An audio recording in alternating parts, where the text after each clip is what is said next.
UTV 44 Sports Production.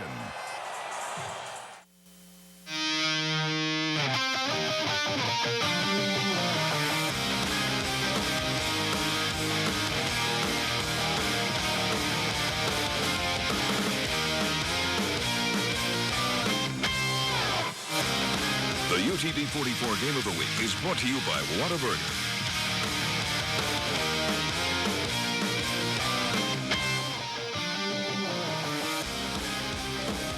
Week 2 of the high school football season here on UTV 44, and region play begins. And tonight, we're in Fairhope, where the Pirates will welcome in an old familiar face in their former head coach, David Faulkner, and the Enterprise Wildcats to take on first-year coach Adam Weingarten and the Fairhope Pirates. Good evening. I'm Jim Cox. My partners Dan Brennan and Vic Lockett. And Dan, we talked a little bit there about Coach Faulkner, and he was here at Fairhope and kind of an offensive guru in Baldwin County, and now he goes to Enterprise. He's got a senior quarterback. He's putting a lot on with that offense, but he's not a guy who's played a whole bunch there. No, but even though Clark Quisenberry hasn't played much quarterback, he's a big athlete. In fact, he's going to be going to Troy as a wide receiver.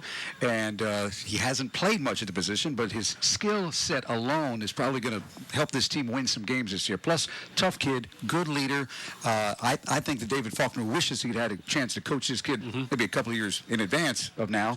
But at the same time, he likes his chances of winning ball games with number 8 at quarterback. On the other side, Vic, Fairhope, when you got a playmaker, a spectacular guy, one of those guys that doesn't come along every day, you got to find a way to get the ball in his hands. Yeah, Nate Andrews, he's a senior. He's about 6 feet, 210, and good-looking kid as you take a look at him there. He's listed as wide receiver, but he'll play quarterback. He'll play a little bit of running back.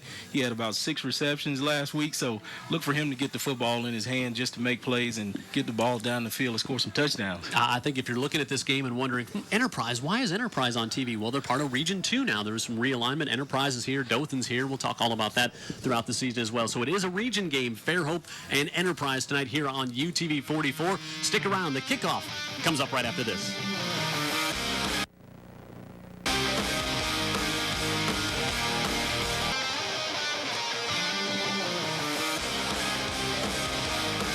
Beautiful night here in Fairhope at Fairhope Municipal Stadium for our UTV 44 Game of the Week. Fairhope and Enterprise ready to do battle here tonight. Week 2 region play gets underway. Cooler here tonight. Not nearly as hot as it was last week to open things up. Cooler in here, too. Yeah, well, yes, there is that. AC action at the Municipal Stadium here in Fairhope in the press box, and we welcome that, don't we, Vic Lockett? Oh, yeah. You got tired of seeing me dripping last week. Turned into chocolate syrup on you. This is going to be an interesting game. Yeah, Cade Stennett will kick off. And speaking of it, wait till you get a load of the kicker from Enterprise, 6'1", 260. And he can boot it. Left-footed kicker. He can really send it screaming down the field. The one filling out the screen there, huh? Yeah, Dre Irvin is back deep. Also Nate Andrews back for the Fairhope Pirates. His brother, one of the kickers up at University of Alabama. Yeah. As we get ready, we'll check in with the fourth member of our broadcast crew, Pat Greenwood, in just a couple of minutes here. As Stennett gets ready to kick this one off. Enterprise did win the toss, and they deferred to the second half. Quite a story going on in Enterprise after the tragedy that hit there back in 2009 and the rebuilding of the schools and facilities. We'll talk all about that throughout the evening here. Good kick from Stennett, and all the way back into the end zone goes Dre Irvin. So at the 20 are where the Pirates will start. Let's go down and welcome in Pat Greenwood tonight. Patrick. All right, thanks a lot, guys. Got a chance to talk with David Faulkner, the Enterprise head coach. It's kind of weird to say, isn't it? Talked with him before the kickoff, and he said, there's been a little nostalgia coming back to Fairhope this week. He said it was pretty thick in the first couple of days, but he says once you hit Friday, it's game day. Doesn't matter where you're playing, and that's how he feels tonight. And speaking of field conditions, you guys talked about the heat or the lack thereof. Great down here, and also the great field conditions. Of course, we were dealing with a lot of rain, a lot of wind last weekend. This weekend, night and day, fellas, night and day. Yeah, beautiful. A tip of the hat to the city of Fairhope. The field in wonderful shape here tonight. As you look at Gabe Phillips, the senior quarterback. Brian Bell back there with him, and Phillips looking over the middle, and that one overthrown as he was trying to go to Dakota Morgan, and just a little overthrown, bring up 2nd and 10. Morgan looked like he was trying to sit down in his zone, and Phillips threw a rope trying to lead him, yeah. Take a look at our starters there for Fairhope. Gabe Phillips, and also you see Devin Odom and Brian Bell. We'll see a lot of David Kirksey, the sophomore running back there. Keep your eye on number 6, Nate Andrews. He'll be out around a lot as well. Dakota Morgan there, kind of young up front, but they have some big size there as well for the Fairhope Pirates. Our starting lineup's brought to you by Greer's Marketplace. That's where they're hit hardest by graduation guys on both lines of scrimmage. Phillips will keep this one. Picks up 5 as he kind of stutter steps his way up there. We'll bring up 3rd and 5 for the Pirates. Both these teams with impressive wins in week 1 with new coaches. Take a look at the starting lineup defensively. Butler, Bell, and Thomas. The Doster brothers at linebacker, Smith and Butler. Keep your eye on Trayvon McNeil. He's quite an athlete back there at corner. Had a 90-yard punt return last week as well. Davis, Cox, and Solomon round out the starting lineups for David Faulkner's Enterprise Pirates. Allowed only 237 yards of total offense last week to Smith Station in that 31-6 win to open up the season. Quick pitch. This one goes to Bell, and Bell's going to pick up the first down for Fairhope and some more as he's out across the 40 out near midfield. Impressive run by Bell, the senior. Had 7 carries last week for 55 yards, and a strong start here as that one's good for 27. Yeah, Gabe got the football out there pretty quick to him because he saw he had the opening, and he might as well put it in the guy's hand that's going to run it. Didn't even hesitate, flip it out there to him, and he puts his hand on the ground to keep his balance, pick up some extra yardage there. He did leave the field a little gimpy as he's really kind of hobbling trying to get over to the near sideline. Yeah, they got somebody to replace him, that's for sure. Yeah, no doubt about it. A little younger, but a little bigger. Put Kirksey in there, and you're going to be pleasantly surprised. That is Kirksey, number 25, 6 foot, 210-pound sophomore. Ran it 14 times last week, and he'll get his first touch here. Pushes into Enterprise territory to the 48.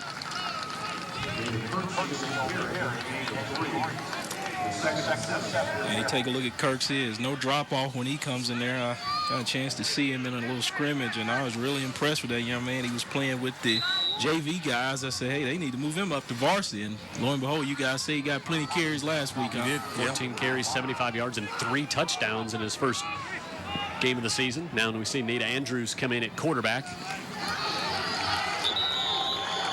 Inside give up to the 46-yard line. Devin Odom, his first carry of the night. Don't forget, you can email us all throughout the night. Hey, guys, at utv44.com.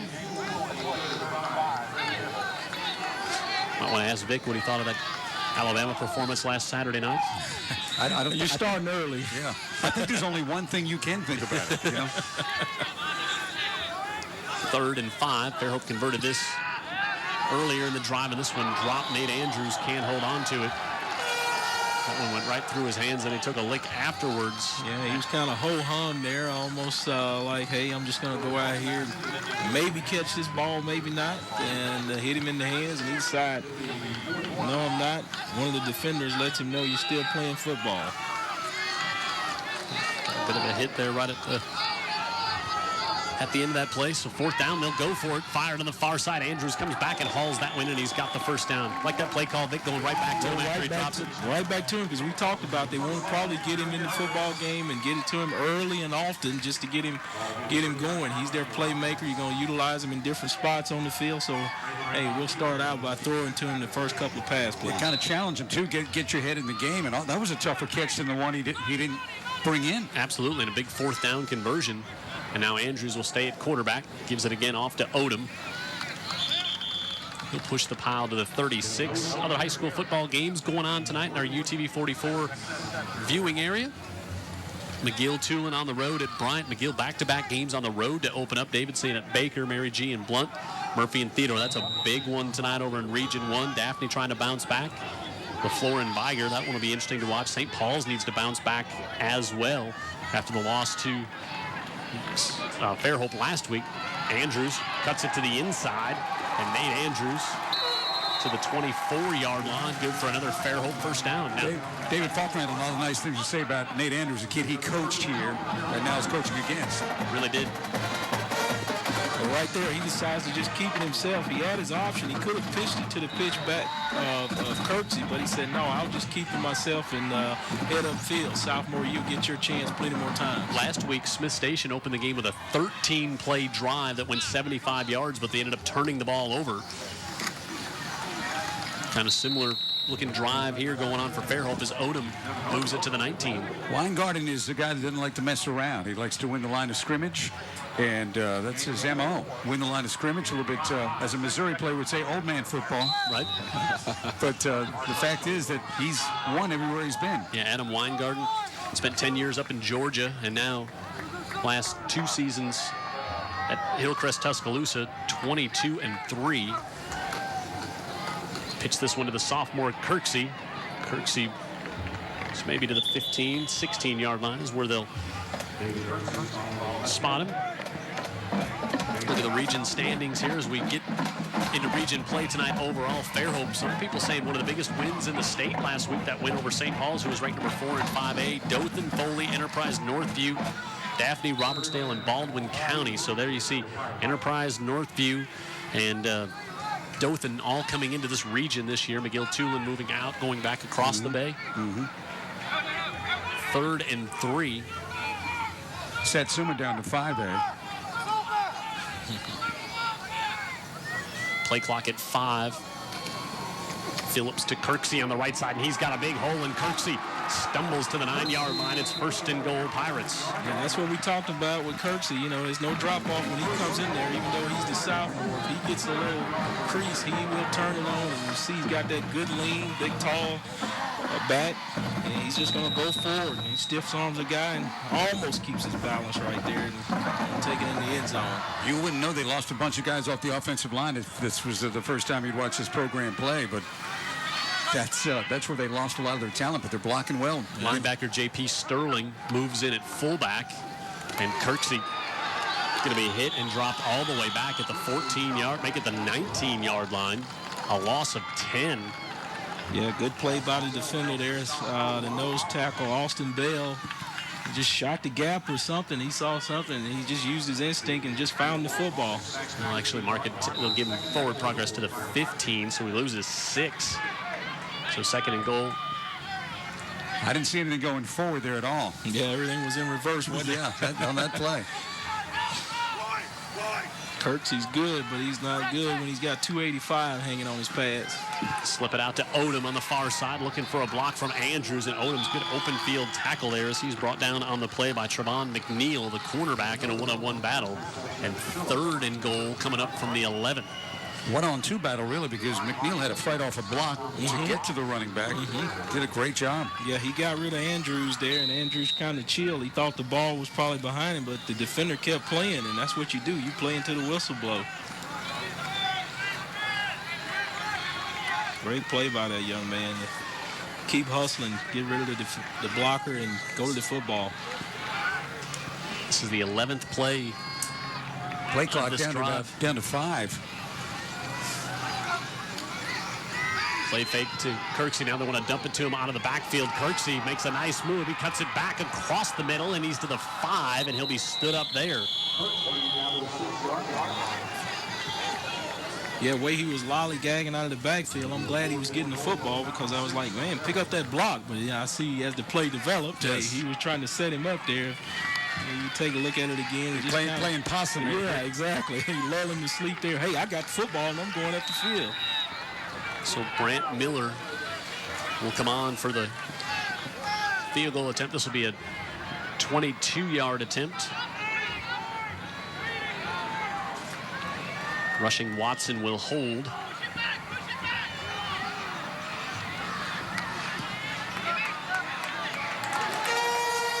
And it's good.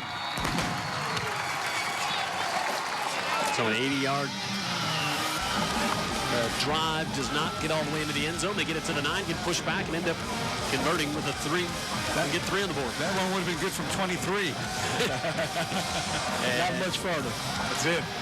So 3-0 our score with the field goal by Fairhope, and they're on top.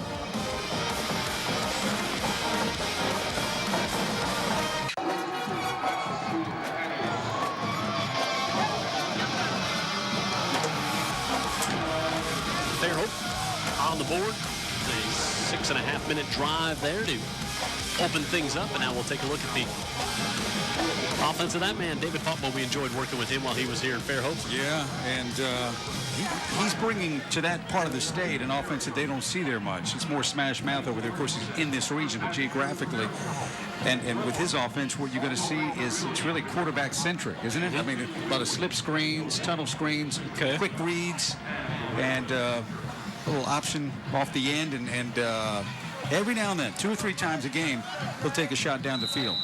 It's good catching up with him before the game out at the 50-yard line, just chatting about his time here in Baldwin County. Really loved it, but really excited to be an Enterprise in the future, what they can do down there. As Trayvon McNeil will pick this one up. He took a 90-yard punt back last weekend, and he's out across the 40 and near midfield to the 48-yard line. A great field position to start for the Enterprise Wildcats. Let's see if we don't see McNeil a little bit on offense after watching what he can do with the football in his hands. And again, you report what he did last week against Smith Station, too. So he's got a history of going a long way. Can break some tackles as well, not just a speedster. Yeah, well, right off the bat, you notice those tiny little ankles, so that usually equals speed. So I bet he can run away from some folks. I've never equated those two, Vic, but now I will watch them. Oh, yeah, that's one thing to look for. My big sluggy ankles, I'm not going to run for much. Quisenberry gives it off on the inside, and that's Lee Brascom. Brascom is hit immediately at the line of scrimmage. There's a big lick. Yeah, he comes in that hole. He's introducing the Southern football around here. Starting lineup for Enterprise. One guy that can make a big play, Manny Jones. He had 8 catches for a couple of touchdowns last week. Quisenberry, Carlos Robinson in the backfield as well. We'll see a host of other running backs check in there. Quisenberry wants to keep this one back to the 50-yard line. See, Quisenberry's got the cast, kind of like the old school cast almost on that left arm, a fracture there. He's had that cast on a few weeks, but doesn't seem to be affecting the way he's able to throw the football or run. As we look at Fairhope's defense, and it all starts in the middle. J.P. Sherling, 14 tackles last week, and this is a defense that only gave up 50 yards of total offense to St. Paul's in the second half last week. No points, 4 sacks, and a couple of turnovers as well. So they really played well in that second half of the win over at St. Paul's. Quickly, this one out to the far side, and that is Manny Jones that we talked about, and Jones is going to have enough for an Enterprise first down. Yeah, talking about that defense, too. St. Paul's, a lot of firepower on that team, a lot of returning firepower. Only scored 1 offensive touchdown. And this offense that we're watching right now, it's so familiar to watch David Faulkner's offense being run by the opposite team. There's Sherling, the guy you talked about, always making plays, making a play. He's busy early. Yeah. But again, look for a lot of quick reads. Things just get out of the quarterback's hands pretty quickly. Hitches, screens, and every now and then take a shot deep. Quisenberry looking downfield. Now he's going to tuck it and run. Sherling can't pull him down this time, and Quisenberry with a nice move inside the 25. Nice smooth athlete, Brick. Yeah, he did. He looked downfield, couldn't find nothing, kept his eyes downfield as he negotiated the pocket there, and he still got his eyes downfield. But right here he says, hey, I just better get all I can get, make Sherling miss, and wasn't for the safety, he may be still running. 24 yards for Clark Quisenberry. Again, as Dan mentioned in the pregame show, going to Troy as a wide receiver. Played there last year, but such a good athlete, they moved him over to quarterback. Brascom this time trying to bounce it to the outside. And he's going to be hit and driven back at the 25-yard line. Wow. Yeah, he's like he shot out of a missile there to make that Jackson. Tackle there. Was it Gray Jackson that came over there? No, Kalen Smith. Kalen Smith, yeah. 18, watch this. Yeah, that is how you tackle big lock. That's the way you do it. That free safety, hey, he's got to come up there and fill that alley. If any trash sneaks out the side, hey, I'm going to come in there and clean it up. Keelan Smith started back there for him last year as well. 2nd and 10. Blitz coming. Flip it out to the far side, and Robinson to about the 23-yard line. If people are visiting us from another country and just tuned in, that's a football play. The one you saw a couple of plays back, that's what the game's about. Oh, yeah. Don't forget you can follow us on Facebook. UTV 44 High School Football Game of the Week is all you have to search for. Jared Kihas does a great job keeping us updated on Facebook. Yeah, this defense looks like they're all on the same page. They're making good fits. They're protecting the boundaries. People are being where they're supposed to be. So I don't look for them to get a ton of yardage on them where they're playing disciplined football. Big third down here, 3rd and 8.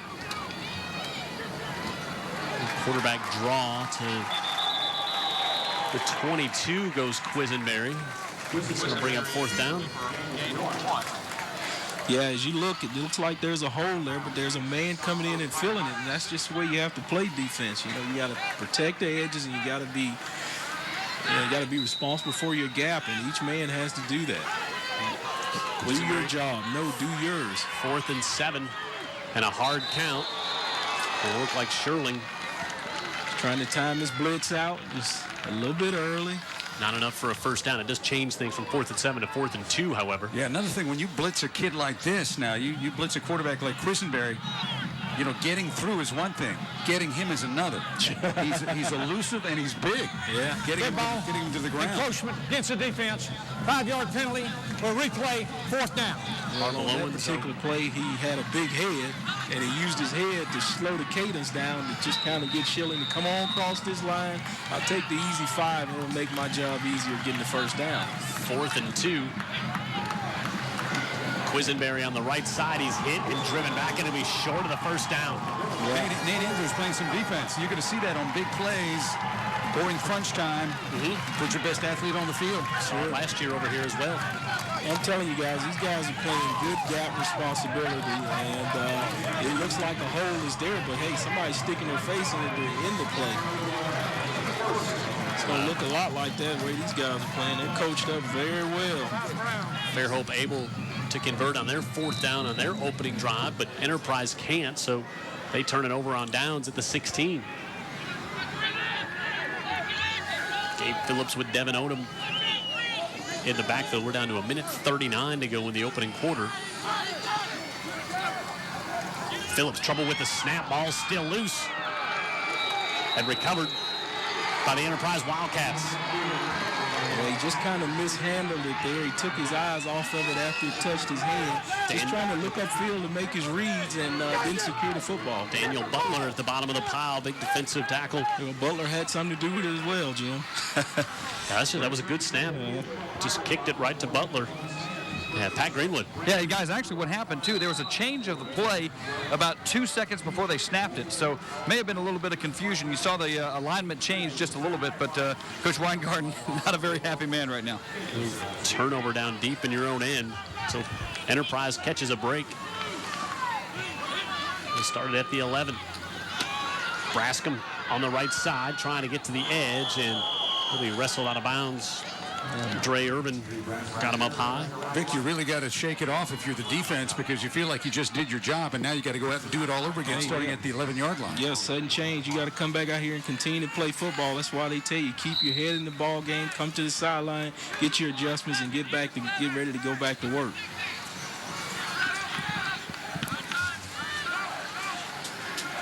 Yeah, I'm sure these guys have been drilled that in and out in practice as well. 2nd and 7. Quisenberry gives it off again, and Brascom is going to lose a yard. Bring up 3rd down. We'll be curious to watch that. You know, there's such a change in offensive philosophies now, and so. But Coach Faulkner said, you know, this Enterprise team, he said these young kids, they really bought into it. Yeah, he was real excited about the attitude, and you see it in the 31-6 final score in game 1 of his regime. And same for Fairhope. 3rd and 7.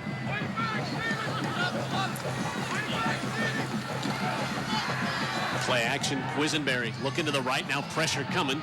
Going to try to scramble. He'll be caught from behind, wrapped up, and dropped for a sack. Yeah, he had a receiver down there. He just wasn't real comfortable about trying to fit it in there. I think if he would have zipped it in there, he would have given the tall receiver a chance to make a play. But Sherling again. Yeah, Sherling again causing problems for him. He's reading his eyes, and now Sherling says, okay, I'll look. Actually, Sherling, well, Finish him off. he did show up and actually have an effect on the play, that's for sure. That's a tough kid. Yeah, I'm impressed with this Fairhope gap integrity. They are pretty good defense, Nick guys. Patty made the stop right. Here's Cade Stinnett going to try one from 30. And he's got it. That one was good for another 60. He bounced it off the grill. And that'll bring the quarter to a close. So each team with a field goal to open things up. We're 3-3 through 1 here in Fairhope. It's a good one. Region 2 season opener here on UTV 44.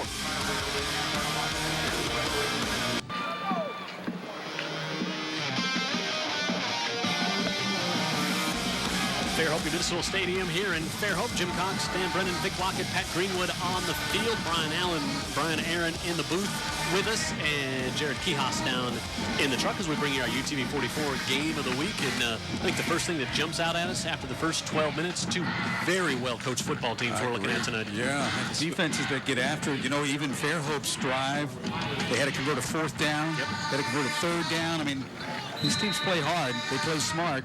And Sherling likes to find a warm body to We remember him from last year. Same thing as a junior, as Stinnett, who had the 30-yard field goal, will send this one down. Irvin and Andrews back deep for the Pirates. Yeah, I love to see two teams with great defenses. Stinnett send this one back into the end zone. And so again, at the 20 are where the Pirates will start. Vic, the email box coming in with some attention for you. Oh, yeah, my good friend Uncle Henry, a big Tide fan. Want me to give him he is? Oh, yeah. I had not noticed give that. him a big roll, Tide roll. He just wanted it early, and I was going to do it here midway through the game. Right. He didn't trust in me as the messenger. Patience is not Uncle Henry's strong suit. No, it's not. That's not his. Plus, here's a guy that probably is 2 or 3 minutes from just calling it a night. I mean, I asked him, well, he lives over this way. I said, are you going to come to the game? He said, no, it's after the sun goes down. He does not leave the house. Well, let's get it to him early. Roll, Tide, roll, and let's hope they roll tomorrow against Western Kentucky. I said hope. Nick Saban says it's going to be real close. Brian Bell to the 28-yard line. So an 8-yard pickup on first down for Bell. Kept the legs churning there and get a nice pick up there. You mentioned Andrews on defense. Brian Bell played some snaps defensively for Fairhope as well in key situations last week in St. Paul's. You know, it's all hands on deck when you need them. And you specialize to a degree in high school football, but again, when you've got to have a stop. Little crossbuck in the backfield. They give it off to Kirksey, and Kirksey across the 35 to the 37-yard line. Now, that was like going bowling right there. We had some human pins there, played by the Enterprise defensive backfield. Misdirection. Watch at the end. Bang. Yeah, that's the thing Kirksey can do. You know, he can wind and work his way upfield there, and don't let him get that lean. He's going to go forward. McNeil, the corner, involved in a very physical play right there. And Kirksey, as we said, just a sophomore at 210. Little jump pass over the middle to the sophomore. He can't hold on to that one. That's a different look. Yeah, they tried to get it to him. He just didn't look it in and pull it in. And I certainly want to give credit to the defender for breaking it up there at the end, too. Caleb Butler. That's a big linebacker. 6'4", 230 pounds. Yeah, and I bet he can run, too. Yeah. So they ain't got him back there just to direct traffic. Yeah, I was looking at him earlier. He's a good-looking stature standing in there. Real imposing. Yeah, he's got his brother up on the defensive line, Daniel Butler. He's goes about 255. He's a junior. In fact, they're both juniors. I wouldn't want to be in front of him at the dinner table. How about that, Bill? I thought Fairhope may have started a little early in the backfield, but no penalty. And I want to thank our presenting sponsor, Whataburger. Proud to bring you high school football every Friday night here on UTV 44. Whataburger also realizing that they did not send enough food for the crew last week. And they had to double the order after what we saw going on pregame last week at the truck. Doubled down. 3rd and 7. Phillips to the near side. Andrews has it. He's going to be a yard short of the first down. A little bit of communication between Phillips and Andrews there. He gave him a little signal there to maybe cut his route down, but he cut it down a little too short. 2 yards short of the first down, so it'll bring up 4th and 2. And saw Fairhope go for it. Similar situation on the first drive, and they're going to do it again. Nice pass there by Phillips. They line him out wide this time. They're going to let Andrews at the controls again. Andrews at quarterback wants to keep it himself, and he goes on the right side, and he is going to be short of the first down. Yeah, these defenses, you're going to have to earn everything you get, Dan. Absolutely. They look a lot alike, don't they? Yeah, I mean, they're not going to give you the little gimmick plays, and Fairhope's trying to trick them a little bit there with putting the ball in their utility guy Andrews. He burrows through there, but still just not quite enough for the first down, so he doesn't kick the sticks. So a turnover on downs and at the 46. Yeah, again, Enterprise with a short field, Jim. Yep, they had great field position. Just started the last drive at the 11 after the fumble. And now they've got it here at the 46 to see if they don't maybe try to take one of those shots downfield to Manny Jones here in this situation. So many teams, once you cross midfield, like to do that. So if you get a start at it midfield, and I think you can see you're going to have your work cut out for you against this Fairhope defense all night. You got to take a few shots. Quisenberry gives it off. Brascom to the 39-yard line. Of course, you take the shots when the defense allows you. Right there, Fairhope was playing two safeties deep, so they were going to get safety help one way or the other.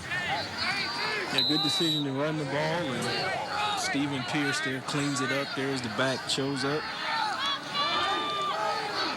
And now Fairhope in a single safety. Let's see if that changes what they do. 2nd and 4. Quisenberry to the right side, able to fire that one off. That incomplete, now inside the 30 to the 29-yard line. Yeah, good job by the defense initially. The corner came up there to force him inside, but he just doesn't make the tackle and slips him, and then it's up to his teammates there to get there and clean it up. Ramal Jagu with the reception, good enough for the first down. Robinson takes the give to the 24, maybe the 23-yard line. You can see a little rhythm developing here on the offense on this drive. Yep. Nothing explosive yet by either team, nothing big. Just moving the chains. And finding it a little tough sledding down in the red zone as each has kicked a field goal. 6 on first down there for Robinson, so 2nd and 4 for the Wildcats. Quisenberry gives it again to Robinson, and Robinson slips a tackle to the 19, and another first down for Enterprise. You look at this Enterprise offense, Dan, and it seems like they are a team. They're going to have to grind it out. They're going to have to be long drives on offense. Maybe not going to break that big one as often as they'd like to see. Yeah, that's pretty much what David Faulkner intimated to us, that he doesn't think he's got the big play guy. But this offense can be very efficient. As long as you don't turn it over, you move the chains. And they've got those two good-looking size backs there. Hey, they're good for picking up 6 or 7. As you just saw there with Robinson sticking his foot in the ground and trying to cut back under the defense, hoping someone overruns him or make a mistake. But those are going to be few and far apart as I look at these two defenses. Enterprise about 6 inches short of the first down. What a difference from last week, too. That we've gone through the first period and almost half of the second here, and yet to have a penalty. Amazing. In this game. And now that I've said that, we'll have one. We could. Or we'll have a fence. Oh, I guess we did have the one. Fairhope had the one defensive penalty where That's right. They jumped offside. That's right. Also, Quisenberry, a wide receiver at the next level. What does that tell you? He can run. Keep an eye. Everything he's run so far has been between the tackles. Watch for the quarterback to try to break something on the corner, because I don't think Troy would look at him as a wide receiver if he didn't finish out in the 40 pretty well. Those big, long strides. Right.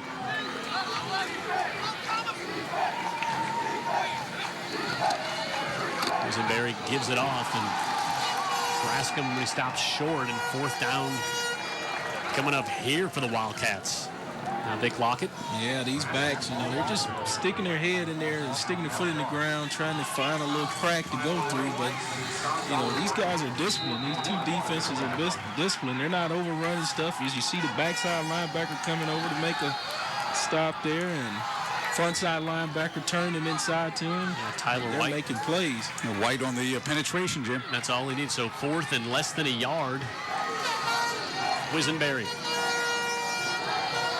gives it off. Robinson to the 20, and he did not get any further. Now maybe on second effort. The first official on this side was saying he was going to be stopped right at the 20. This is going to depend on the spot. Yeah, it's going to be one of these ball games tonight, guys. It was 3rd and 6 inches for Enterprise. Yeah. That spot looks like they may have it. Yeah. It looks like they took the second spot rather than the first spot. And it is good for a first down. Second Not effort. a whole lot. No. And it was all second effort because they stoned him at the line. Robinson, a big back too, 6 foot, 200 pounds even. He needed every ounce of that to push forward. Pretty big offensive line they've got here, too, at Enterprise. Yep, 280, 270, 225, 287, and 250. Too much. Across the front. Quisenberry gives it to Robinson. Robinson delivers a blow, stays on his feet, and picks up a hard-earned 3 yards. Yeah, they're going to be chopping wood here all night. You know, it's going to be determined, you know, either the endurance if somebody's going to go down or somebody's just going to make one little mistake to open this game up. But right now, these two defenses are just grinding each other out here.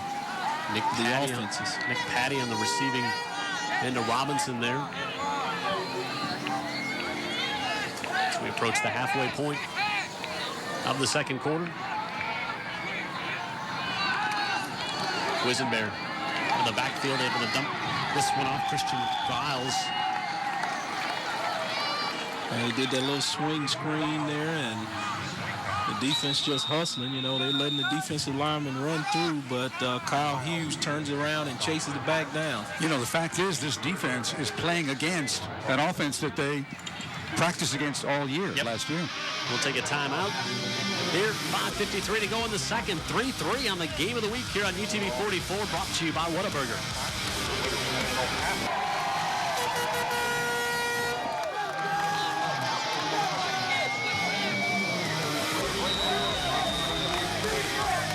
Third and 6 for the Wildcats.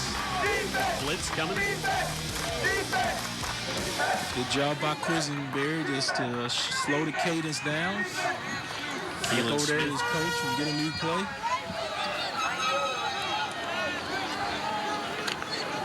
Smith coming on the blitz, dumps it because Quisenberry's got it complete to the 10. He's going to be a little short of the first down. He's going to bring up fourth down. Yeah, the receiver ran the route just a bit too short, and like he got enough yardage for the first down. Jago didn't get there. The theme of this drive has been he's a little short of the first down. We've said that quite a few times. We have. 4th and 1. We've seen the kicker with the big leg, Cade Stinnett, but on 4th and a short one. Looks like David Faulkner's going to go for it. He's got Carlos Robinson. I think back in. I think they'll take a timeout again. Well, he's not assured he's going to get this close down here again, so I don't blame him. Hey, I'll just roll the dice. Yeah, Wildcats will take a timeout. It'll allow us to bring in Pat Greenwood. Pat. Jim, I was just about to say what you were saying. With that kicker that you've got, this has been a tough Fairhope defense to run after. I don't know if I know kick this ball here. He'll go ahead and get the 3 points on the board. Points have been at a premium so far. We'll see what David Faulkner does. He's a good yard short, but I'll tell you what, I don't know if it's translating up there. These guys, both sides of the ball, there are some major hits down here. Absolutely. We see it. We hear it. I think you think about the field goal and you say at some point you're going to have to get a touchdown to win the game here. And your defense has played well also. And you turn it over here at the 10, but that's why David Faulkner's the head coach. There's Adam Weingarten, his first year as the head coach here. The Fairhope Pirates had him on our pregame show. He was impressed with the pregame show that we do here. He said, I didn't know what to expect. Showed up, and it's like, he was kind of like, y'all take it pretty seriously down here, don't you? Yeah, not a guy that you get a lot of, you don't really get a peek behind the curtain. You know, he's kind of guarded with his answers. He's new to town, and he's got to remain a little bit of a mystery. But one thing that's not a mystery is he gets his team ready to play. They beat St. Paul's at St. Paul's, and the evidence tonight, again, affirms that. Jones and Trey Irvin single coverage out to the top of the screen.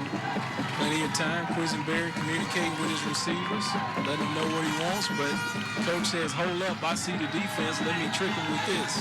I think they're going to throw something quick here. Just get the Play 1 or clock 2. down to 2. They get it off. Quisenberry going to keep it himself. He's hit in the backfield and driven back and stopped.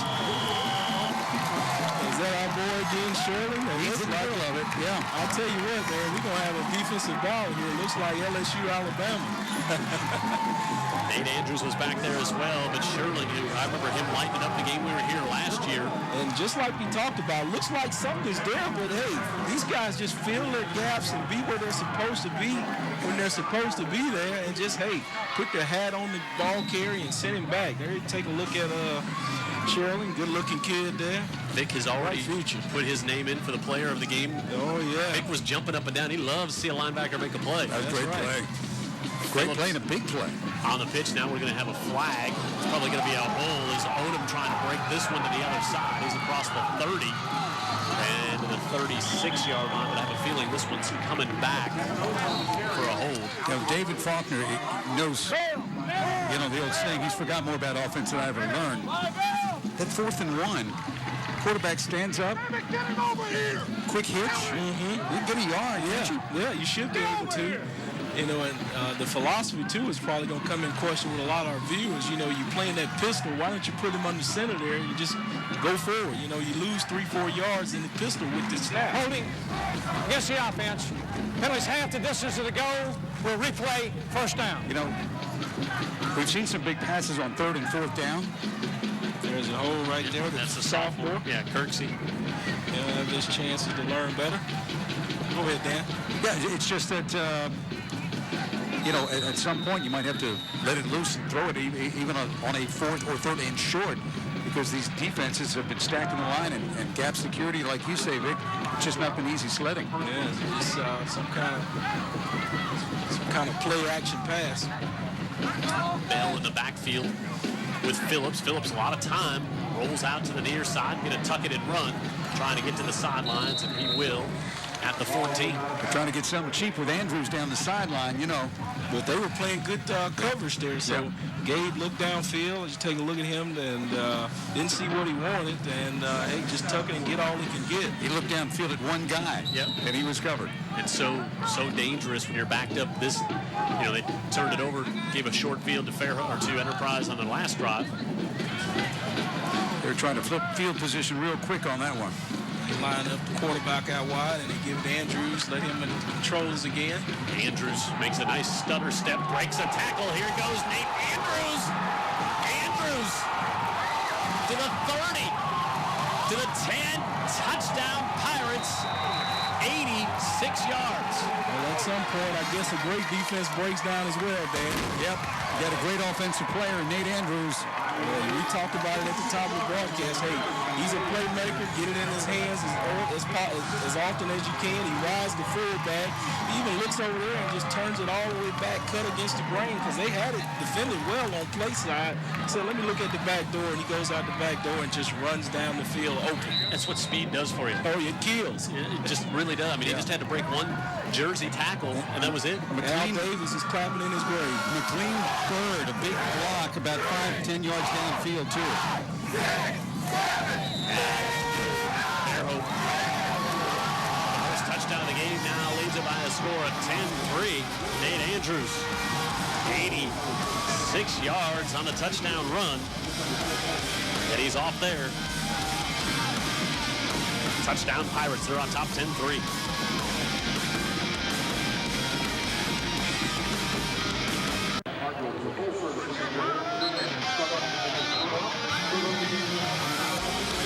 Big Lockett says you got a playmaker, you got to get the ball in his hands. Oh, sure. Nothing breaks down a defense other than a guy with the wiggle of that young man right there, and speed as well. And by the way, if you were with us on the broadcast last week and heard us talking about Vic, that's how he was sweating in the booth last week. And I didn't play a down. Very much like Nate Andrews. I did not play one down, and I was looking like that. Well, if you watch the pregame show, you can see that Nate Andrews does his talking with the ball in his hands. Yeah. He was a quiet young guy with the eyeglasses. Looked like he just came from a study hall when we had him on the pregame show. Not a lot of jabber out of Nate, but he'll be playing football on the next level somewhere. Absolutely. Brant Miller to kick. Solomon and McNeil are back, but somebody a little bit anxious on the kickoff, jumping a little early. Somebody ready to get downfield, make a mark on special teams. Well, that's what energizes a team. A big, long run like that, hey, that gets everybody excited. Hey, let's go play some more football. On a game like this, where it's such a slugfest, and then you get kind of a cheapie. Well, coming up after your defense makes a 4th down stop, big, huge momentum shift. Finally, we really kick. Our good friend Harvell Owens. Hopefully we don't see too much of him, and this is a penalty-free game. So a lot of Harvell knows how to be in control of a game. We saw too much of him on Monday on ESPN as Spanish Fort and Daphne played, and they just had a ton of flags during that game. Nice win for Spanish Fort, but Harvell got a lot of good work out there. A lot of screen time. He should have threw some flags, I understand, in the stands as well, huh? That's what some say? Yeah. We'll bump it back to the 35.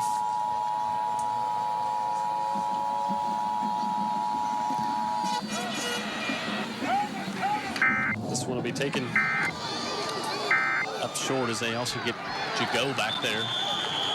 You can hear the pads popping. Really can. Hey, it's time for our trivia question here, brought to you by Encore Enterprise. 605 wins now in their 100th season, 3rd most in the history of Alabama. Who are the only 2 schools in front of them? Wow. Well, I would imagine they're local. 100 years they've been playing football in Enterprise. It's a long time. 69.4 winning percentage over those 100 years. Gee whiz. So that's 20 or so years after Alabama started playing, University of Alabama. That's amazing. Yeah. Quisenberry looking to take a shot. Instead, he'll scramble. Pierce closes in on him, and Quisenberry to the 4-1. You can tell Quisenberry's a tough kid, too. He's not shying away from any contact. No, and he's big enough to lay the hit and not just take one. He's got a 8.6-pound club on his left arm. Yeah, he's walking around with a weapon. Looks like Thor out there. I didn't even think they still did that anymore. Well, I'm sure he visited with the refs before the game. They touch it and feel it and then give it an A-OK before. Last time I like that, it was in the longest yard. Deacon Jones was 2nd and 4. Brascom trying to turn the corner. It's a nice block on the edge, and Brascom lost the football. I think Fairhope's got it. Right got it. Indeed they do. These kids they fly up there like missiles. Keelan Smith, J.P. Sherling.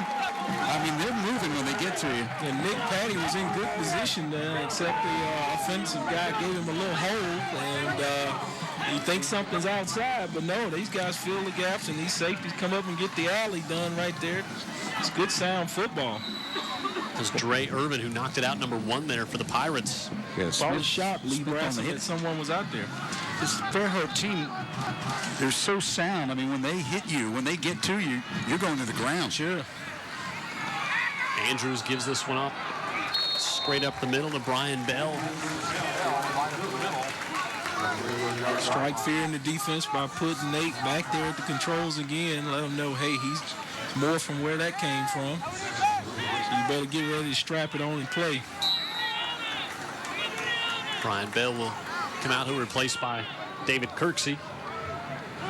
And they'll keep Andrews at quarterback, and Gabe Phillips moves out to the wide receiver. This one pitched, and Kirksey wrapped up in the backfield. Boy, that was kind of a high looping pitch. Oh, yeah, he had to make all of his reads real quick, but I tell you what, number 7 came up from that corner position or somewhere and just made the play. Is that Corey Cox? Yep, out of the secondary there. That's Jim Cox's son, huh? Yeah, don't forget to log on to UTV44.com at the end of tonight's game to vote for the player of the game. We'll hear from Cam Jackson, player of the game from Davidson at halftime. 3rd and 6 for the Pirates. Phillips fires it in the near side, tipped up in the air. This time it's picked off. Trayvon McNeil, and he's got a lot of speed.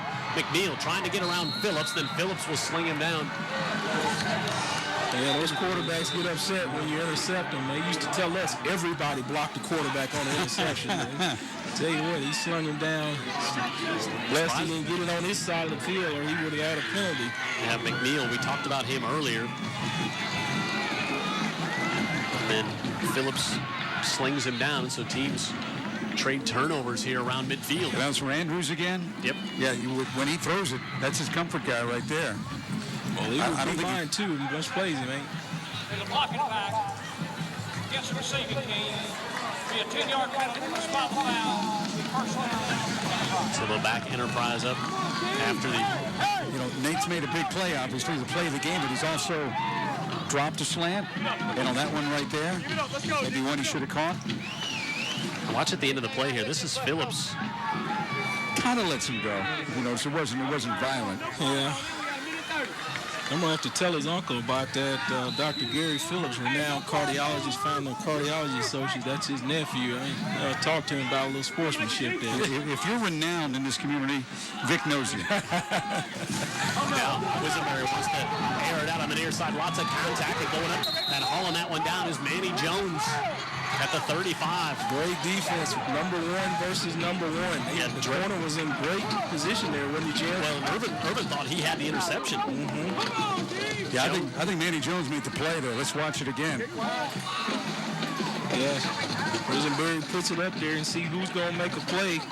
Both of them up there playing above the rim, but the receiver came down with the football. 35-yard pickup. Jones had 2 touchdowns last week and 134 yards through the air. Quisenberry, big hole up the middle, and Quisenberry on the left side slides down to the 25, right at the first down stick. We'll see if he gets it. It might mark him just a half yard short.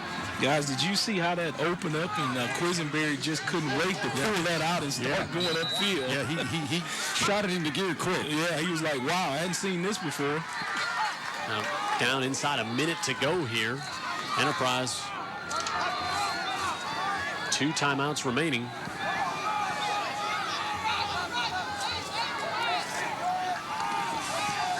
Quisenberry, that one off the shoulder pad of Dre Irvin.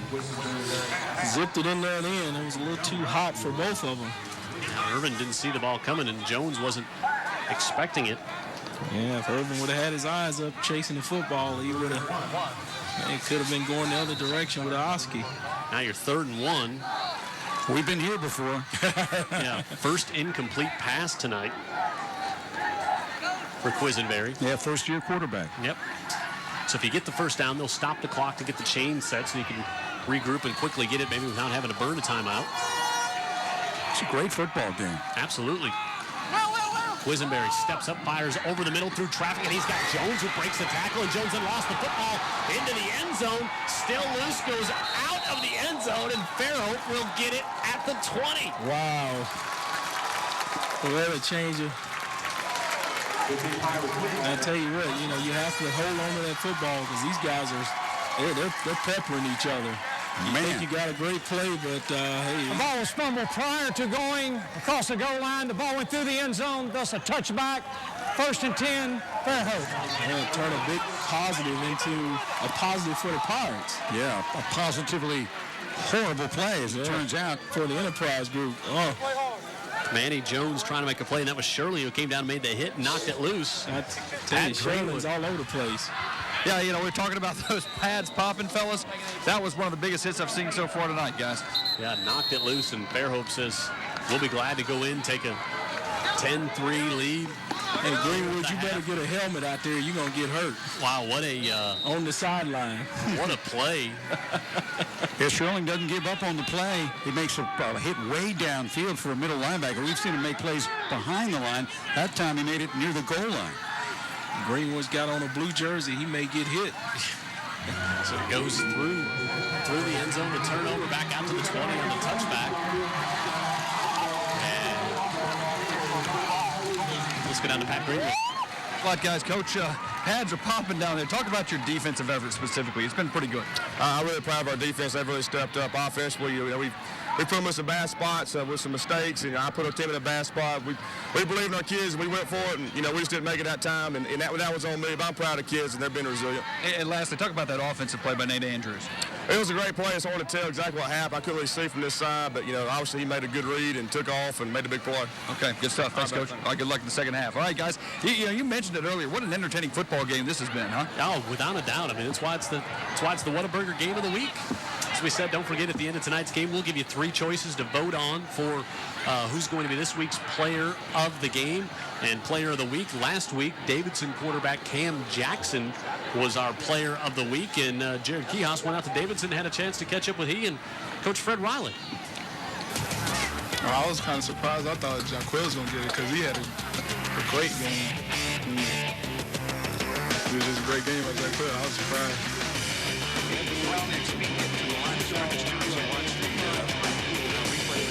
I think I played pretty good. The O-line did real good. And both of the running backs just did outstanding. And the defense helped out a lot, too, by stopping them basically the whole first half. Manage the offense and not turn the ball over. You know, you play your first game of the year and snap it 60 times, and he carried it about 16 times, threw it 16 times, and really never put the ball in jeopardy. I mean, that says a lot about the quarterback, and it gives you a chance to be successful.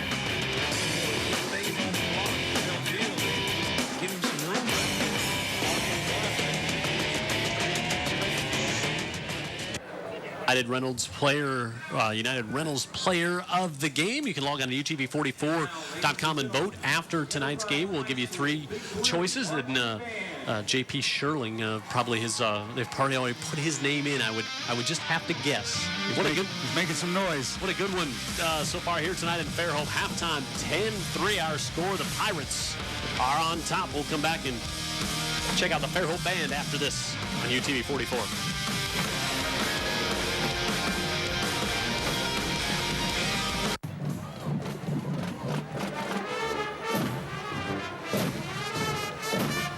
Our score here at the half. A great one here in Fairhope. And let's go down. Good looking band down the field here from Enterprise. Let's listen into the Enterprise Wildcat Marching Band.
Halftime score there in Fairhope, 10-3. It's been a very exciting football game, despite the fact we haven't had a lot of offense in this one. We've seen a couple of defensive teams that have played very well, and everybody really getting after each other. That's what's caused all these turnovers in the first half. A lot of turnovers, in fact, 4 in all, and every one of them was a big turnover. In a game like this, as close as it's going to be, in the second half, turnovers could be big too, Vic. Yeah, we thought it was going to be a defensive struggle until Nate Andrews had different plans, and he shot off and broke it back against the grain, and it was all she wrote there. Yeah, that was the big play, 86 yards. But we see here Fairhope just having trouble. That was just with a snap. They turned the ball over, and that was after they'd come up with a 4th down stop against Enterprise. That gave Enterprise the ball at the 11. They went in and later converted with the field goal, and then we had a fumble here that was trying to get to the outside. Ball comes loose. Fairhope comes away with it, but then Fairhope turns it right over to the near side, and Trayvon McNeil comes up with the interception. And then, of course, that led to what happened at the end of the half there when Enterprise going in, trying to get the score. They end up fumbling out of their end zone and turning it back over to Fairhope, and that's where we're at 10-3. J.P. Sherling, who's hit a lot of people and had a big effect on this game, made a big hit down by the goal line to force that fumble and keep this thing at 10-3. Yeah, it's been pretty even as you look at things on our Will to halftime stats. First downs, dead even. Both quarterbacks throwing it well. Fairhope just not throwing it for a lot of yards, while Quisenberry on the other side, 88 yards in the first half. But look at Fairhope, 175 yards on the ground. That's the big difference that jumps out at you. 2 turnovers apiece and not very much on the penalties, and each squad with a couple of turnovers as well. So our halftime score is 10-3, and boy, just such a change because, you know, Fairhope gets the ball back. They just run out the clock. But Enterprise, if they could have gone in and scored, then they would have got the ball to start the third quarter as well. It really could have been a huge momentum swing for them. Yeah, and when we talk about how entertaining this game's been, and you look at a 10-3 game, you're thinking how and why. But as Pat's talked to us about it, a lot of great hits. We've been able to hear them from up here, and I know Pat has too. Absolutely. Speaking of Pat Greenwood, let's go down to Pat. Yeah, number one, I'm glad I don't have a blue or a white jersey on, guys. Just a blue polo shirt. I'll take that. But I got a chance to talk with David Faulkner just a second ago, and he said the one thing that he talked to his players about, besides the obvious turnovers, is the fact that they're playing a little tentative. He said, look, just come out here, let loose, have some fun, and what happens, happens. He says he wants his team to be faster, wants his team to be more physical in the second half. The anomaly in this game, as we talk about, the defenses have been even. It's just that 102 yards, 4 rushes by Nate Andrews. That's it. Tell me his average. I can't even do the math. Yeah, that's been the difference. You're right, the one big play, and it was a play that looked like it was bottled up right at the line of scrimmage, and like Vic said, he goes against the grain and goes 86 yards, and that's the difference. We'll come back, and we will kick things off in the second half here. Fairhope on top, 10-3 on the UTV 44 Game of the Week, brought to you by Whataburger.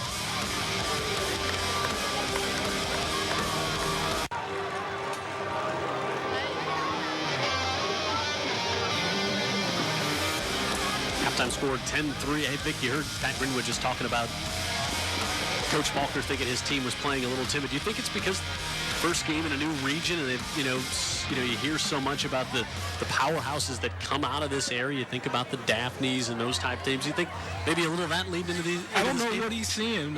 He may be saying that to motivate his guys. He probably used that in the locker room, but what I'm seeing on the field, I don't think they scared of these Pirates. Do you, Dan? No, and I don't think the word was timid, by the way. I think he said he's a little tense. They're hitting, but I think he's just talking about execution-wise, especially offensively. I think he just feels like they're not just letting it go. I think one guy that might want to just let it go, too, is Clark Quisenberry. I agree. Yeah, Clark's the one time that he really got some blocking on a replay. Yeah, Vic and I were saying he could not wait to get the ball back out of the belly of the guy who's going to fake it to, because he was ready to go, and he showed some quicks right there. Quisenberry's a guy that might be able to make a big play on that side. Going to give you some scores to pass along here at the half. Daphne on top of Baldwin County, 21-0. It's Davidson on top by 14. They lead 17-3 over Baker. Bayside bouncing back. They lead Excel 21-0. St. Luke's on top 29-0 over Johnson. Bryant and McGill 7-7 at the half. Wow. Down in the Bayou. UMS on top of Hillcrest Evergreen 14-0. Foley 28-0 on top of Robertsdale Blunt 14-0. They lead Mary Montgomery at the half. 20-7 Murphy leads Theodore. Biger 21-0 over LaFleur in the third quarter. Spanish Ford 23-8 over BC Rain, and Faith and Gulf Shores 13-11 in the second quarter. And lastly, Saraland 14-0 over Sumter. We do not have a score on the St. Paul's Williamson game at this time. Demopolis 34 over Citronelle. A few other scores, and Cottage Hill trails Southside 14-0. I want to thank our friends at My School Sports 24/7, Mark Lassiter and everybody over there for providing us those scores throughout the broadcast and all throughout the season. Mark joined us on the pregame show. Yeah, Mark Lassiter, good guy, knows a lot about this program. Of course, he's got a son on the team. Mark now helping out at Bayside Academy, and a guy that had a lot of success as an assistant and head football coach in a lot of areas of the state, including down here in southwest Alabama. Miller to kick off.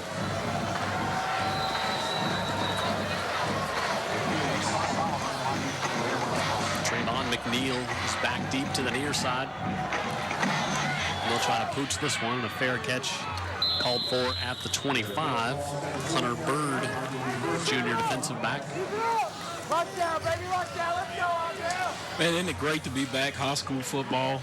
I mean, fall's going to be in the air pretty soon. Yeah. You know it's coming when you got this football teed up. Well, and it is great because watching these two teams play and execute the way they're doing. Again, we had some turnovers, but a lot of good football. Sure. Follow us on high school on Facebook, UTV 44 High School Football Game of the Week. And but the turnovers, they were created, but they were plays made by the defense for the most part. You had the one botched snap, but other than that, it was the defense coming in and making the play. Yeah, a lot of licks out there being traded. Clark Quisenberry gives it off on the near side. Robinson trying to get a block to the 27-yard line. The ball came loose. Fairhope saying they came away with it, but the officials saying not so much. Yeah, good defense there. He just tried to get wide, but the defense was right there waiting on him. They're defending the sidelines and turning everything inside, so hey, these guys have been coached up very well. Yeah, and the tailbacks, too, the running backs are taking kind of the long way there. Have you noticed they're really kind of... Well, let me tell you, that defense is dictating that. They are. They're getting penetration, so they really can't get to the corner really quick. They've got to make kind of an oval. That's all right in NASCAR. Football, you want to do a little more north and south. Quisenberry looking for Manny Jones down the right sideline, pushes off a bit, and then it was overthrown as he and Dre Urban were battling there. That's a good matchup between those two. Yeah, they've been going at it all night. You'll see that one-on-one there, jersey numbers, battling all night. Quisenberry just thinking his guy's going to make a play better than the other guy. And he did earlier, right around the same place in the first half. Quisenberry looking for Manny Jones, 5'10", 165, going up against Urban, who's 5'10", 170. So just almost identical players on the outside there. So 3rd and 7.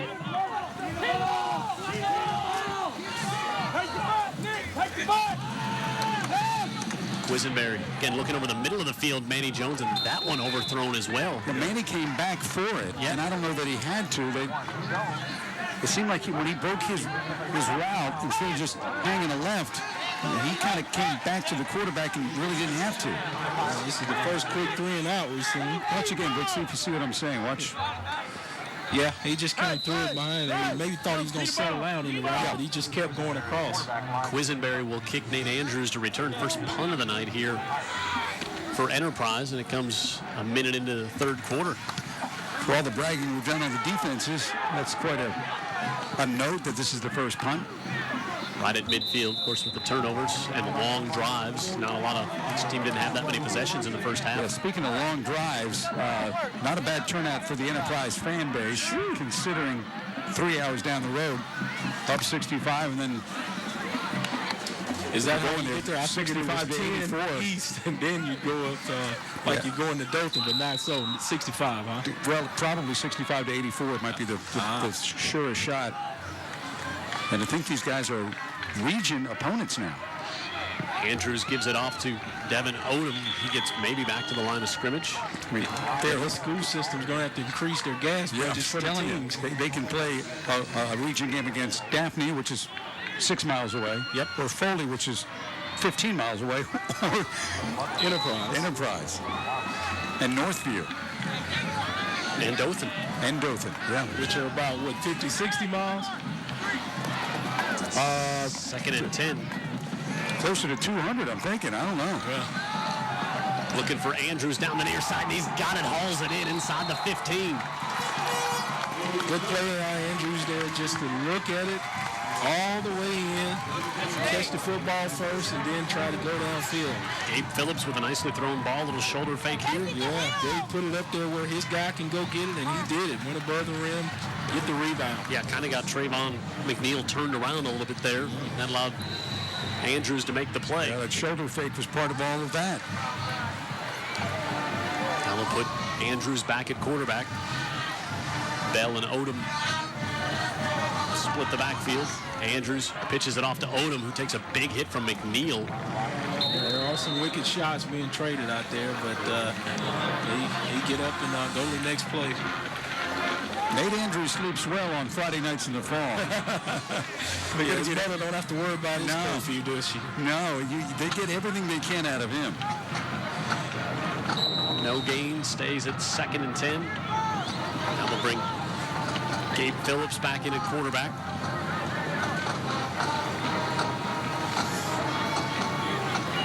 Bring the tight end, rushing Watson over here to the left.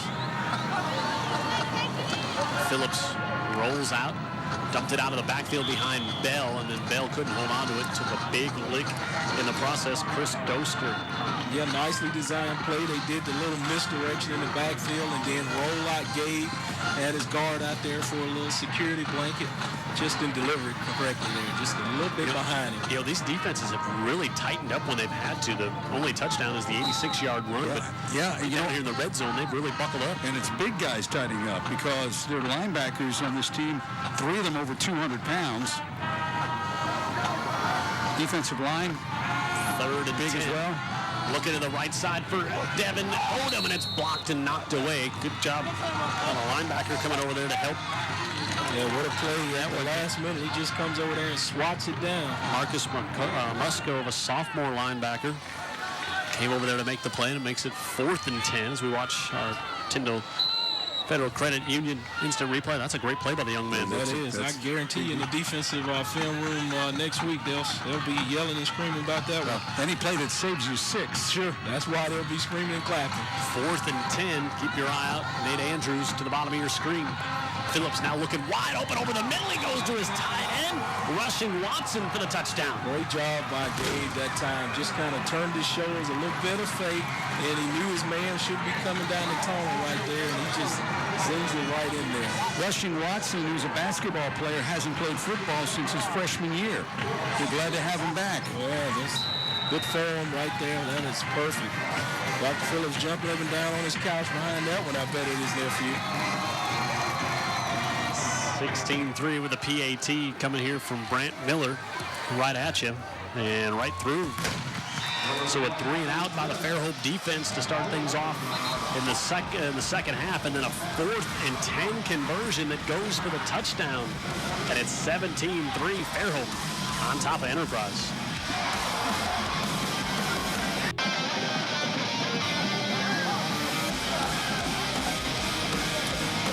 pirate ship. It's kind of like a Mardi Gras pirate ship, isn't it? It is fully loaded with cannons as they're getting ready to reload there. And the Baldwin County's got to look into the issue of cannon control. It's got to be something against the noise ordinance. Adam Weingarten. I was thinking about the folks that live right on this side street here. You get to the... They go to bed after we pack up, I'm sure. They're not crazy about the cannon. Uncle Henry certainly doesn't like the cannon noise in Fairhope at this time of night. I can see his next commentary where it's going to be centered. Boy, that was, fourth down conversion, touchdown pass there. Oh, yeah. Going for everything right there. Yeah, really like the play call.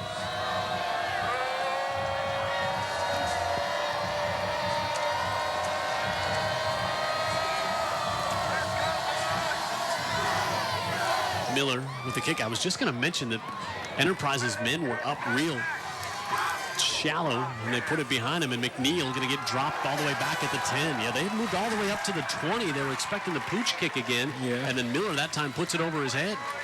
Yeah, this team is well coached. They know what they're doing. Weingarten is excited about that play right there as anything they've done tonight. Here's our scoring summary. 6 plays, 51 yards. The 20-yard touchdown catch by Rushing Watson. Rushing scores on a pass play. At the 14. Get a bit of control of this football game. Now it's up to the offense to get Enterprise back in it. Yeah, as Vic said, the first time we saw a 3 and out was to start the second half, and then Fairhope answered right back with a touchdown. So, yeah, 3 and out and a poor punt.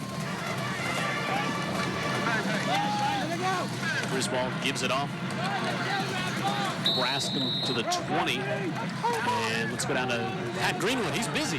Yeah, we got our cheerleaders ready to go. We got these UTV 44 footballs. We got some T-shirts to give out to the crowd. So I'm going to test my arm, guys. Here we go. Pat, your ball didn't get 10 yards, not even a first down pass. I don't think really there was a need for the test. We all knew what the outcome was going to be. Pat forgets he's right-handed. Maybe we can find something for Workout Wednesdays, Pat, that you can incorporate into that. As around the far side, Carlos Robinson gets to the edge. Greenwood is in a no-win situation. Starts throwing the football, and of course, we're all going to mock him because we would be so much better if we were not. Yeah, sure you would. Sure you would.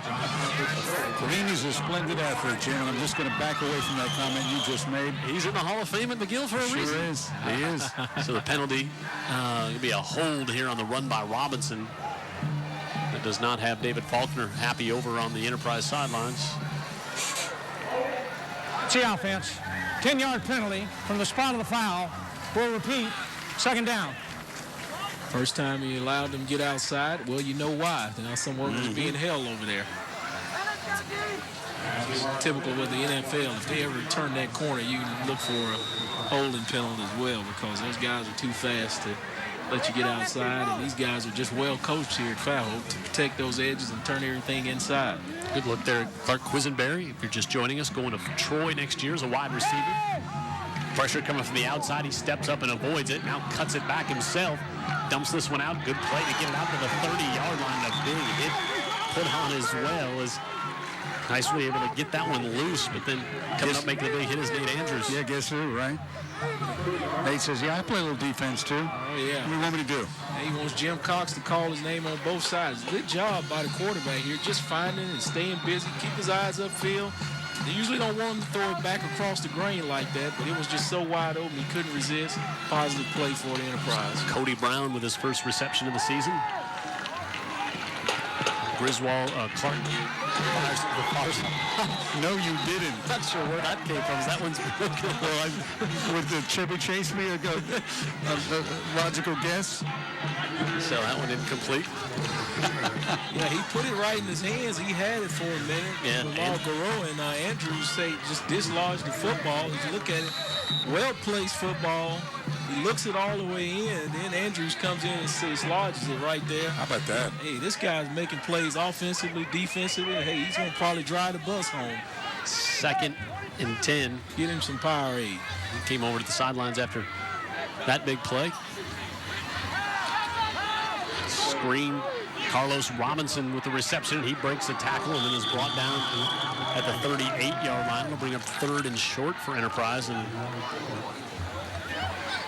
Robinson took a big hit at the end of that one as well. This defense, they pursue so well, too, because if you do break containment a little bit. Yeah, Sherling coming over. He was at the far hash when the ball was dumped out of the backfield. Yeah. Well, you'll notice that with a good defense, that's the way they're coached. They're coached, everybody run to the football. I don't care if it's defensive lineman and it's an 80-yard pass. Keep running. You never know what could happen. Sherling's playing like a dog that got off the chain, man. Hadn't been loose for a while. 3rd and 2. Quisenberry slips a tackle and dives forward. He's got the first down as he was able to get away from Nick Patty on that one. Hey, you ever drive by somebody's house and there's a dog on a chain and he's kind of almost moving the tree? There's a reason he's on that chain. Yeah, I let the window up. Smash the gas. This kid plays with that sort of fury. He's mad that you're in his yard.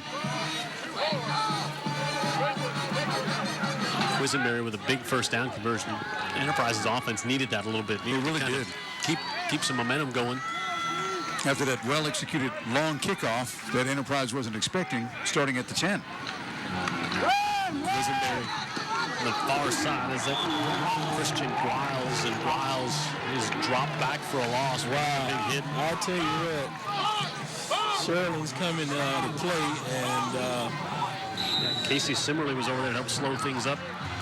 I don't know who's going to be first in line to get that kid's autograph after the game, me or Vic. Look at him, fill the hole right there. Played it inside out, just like you taught. Put his head on the football and pop. You don't see that sort of execution every week. You see some kids that can run and some hitting and all that sort of thing, but this guy gets everything he's got. He had 14 tackles last week against St. Paul's, and he's on his way to another one of those tonight. Quisenberry, left sideline. That one's going to be knocked away and nearly intercepted. Nate Andrews was back there in coverage. And they've got a couple of players, and they're utilizing them, and they're coming up big tonight. Nate Andrews with the long run on offense, and he's had some big plays on defense as well. 8 timeout here with 5.5 to go in the 3rd. Well earned by Nate Andrews for sure. Yeah, he could use the rest. 17-3, 3rd and 12 coming up here for Enterprise. We come back from this 1-minute break.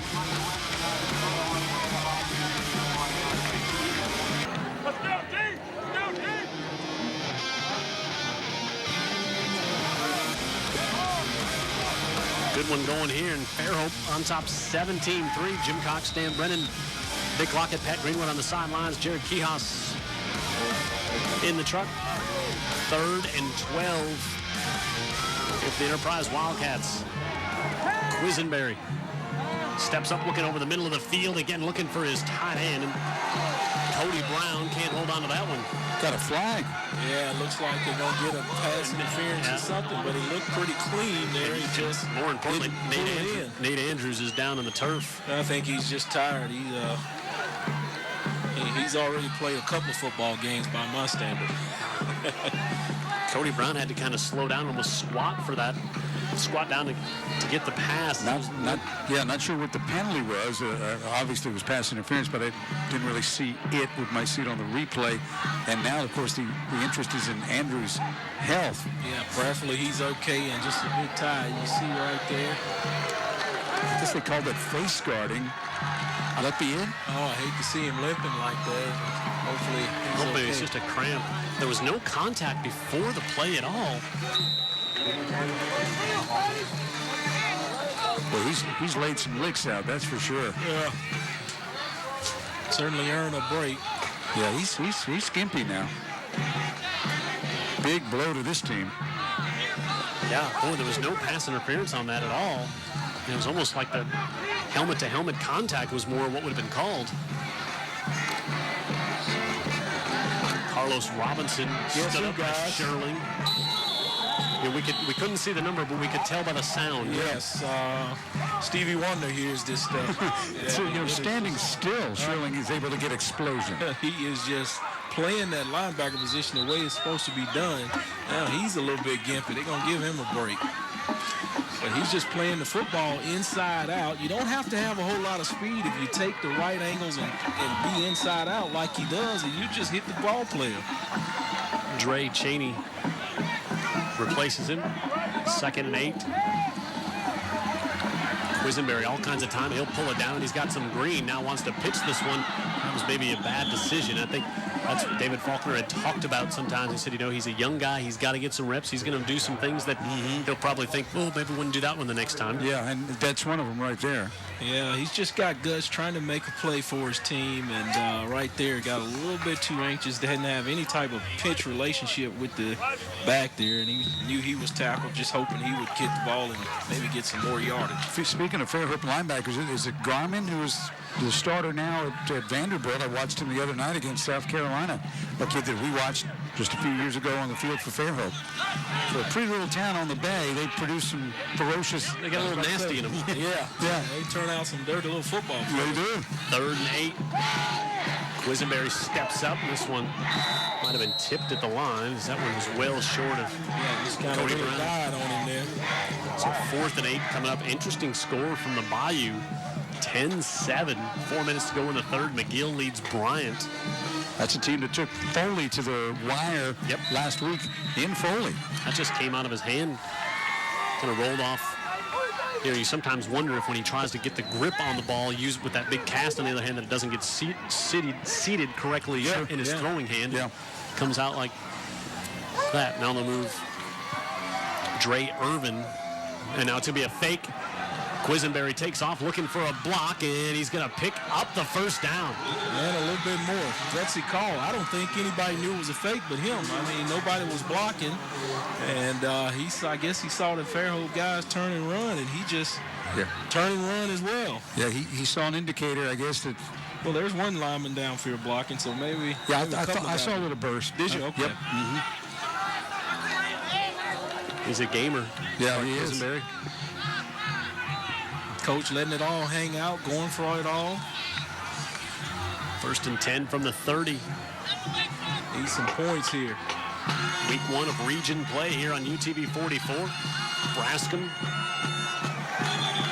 to about the 22. The way this team fights from Enterprise, I wouldn't count them out yet, Well, this is a program that back in my day, they were a powerhouse. They had some teams, so there's a bit of tradition there as well. And, what'd you say, 100 years of football? 100. This is their 100th year. Yeah, they've turned out some athletes, and they've won some championships, I bet, at least some playoff games. Last year they've only won last 2 years combined 7 games, but the 5 years before that, they'd won 7 or more every year. So,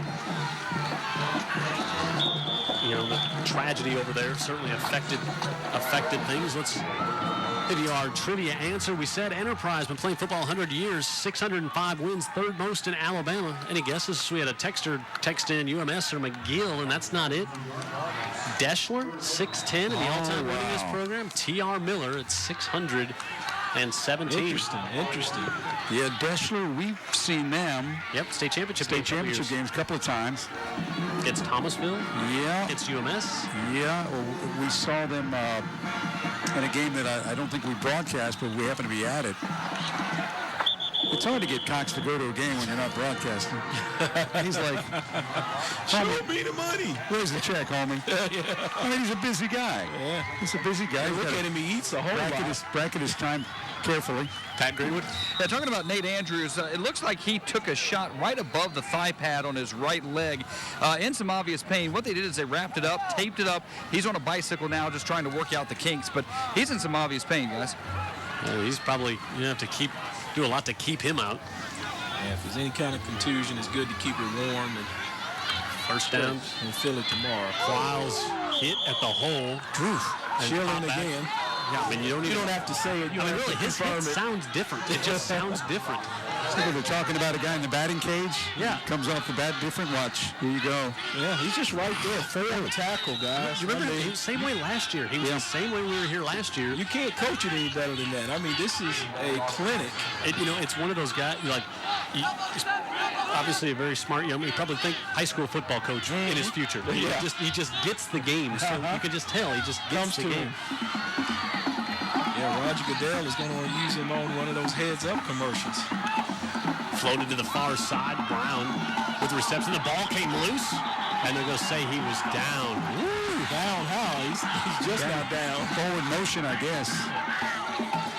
This is a ball-hawking team. Yeah. Both of them, actually. Just a matter of who's going to get more. Take a look at the replay. Floats it out there to him. He's still up. He's still up. Ball's out. Yeah. Unless they call it an incomplete, I'll go with that. Nope, they didn't. Kyle Hughes, defensive end, came up with what would have been the recovery, and now a flag dropped in the end zone. He's going to go under the hood and take a look at it. I wonder if somebody said something. I wonder if somebody said something complaining about that call, maybe. Here's another look at it. He floats it out there to him. Stood up. Football's out. Yeah. Unless it was an early whistle. Yeah, they got that one away. Now, that could be the deal. If they blew it dead, it was dead on the spot. Adam Weingart wants an explanation of this penalty. He wants an explanation about a number of things. Unsportsmanlike conduct against the defense. The penalty's half the distance of the field. First down. Yeah, I'm sure that was something said after that. Yeah, somebody's talking about one of the ref's mothers, and we don't need to go there. Keep it above line. Well, again, it looked like the call was incorrect unless the whistle blew, and I don't know if the whistle needed to blow. The referees were human too, but a tough break for Fairhope and a big break for Enterprise. First and goal for the Wildcats. See if they can catch Quisenberry stood up, wrapped up, and driven back. Sherling was in there. First bad decision I've seen him make all night. Yeah, that was just a little slow developing, too. Yeah, I think something went wrong there, and he made a decision to keep it and go upfield. And Sherling said, come on, I'll take you back. Right. And then there's a song in there, I'll take you back. There is? Sing a few more, Mark. No, I will not. No, I will not. Second and goal coming up here. And Staple Singers, I'll take you there. Is that the one? We'll get a timeout. Brennan bringing out the KSJ late at night. I'm a little confusion here on the timeout. How the officials have decided that it was Fairhope who was taking. Harvell signals towards the the home team. I want to know the Daniel Croft and his family up in Monroeville watching the game tonight. Nice. They love to watch the games while they're up in Monroeville. I want to tell you about some of our sponsors. I want to thank Paige Plash and all the fine folks at Encore Rehabilitation. Sponsors of high school football here on UTV 44. Greer's Market since 1916. And also want to thank Danny Woodard at Advanced Collision. They sponsor our T-shirts and just do a great job. You ever get your frame or your body in a collision, they can get it straightened out for you there. The car? Yes. You don't want to. They don't have an operating table for you personally. No. They're right over there by the mall. Well, otherwise, the Sheelan would keep them open all 24 hours. Like a hospital. He sure would. He's doing some body. He's doing some body damage out there. Frame bending going on. Yeah. By J.P. Sherling. We'll get your fender bent. Now after the timeout, second and goal from the 5 for Enterprise. 1:54 to go in the third. J.P. Sherling, the human fender bender.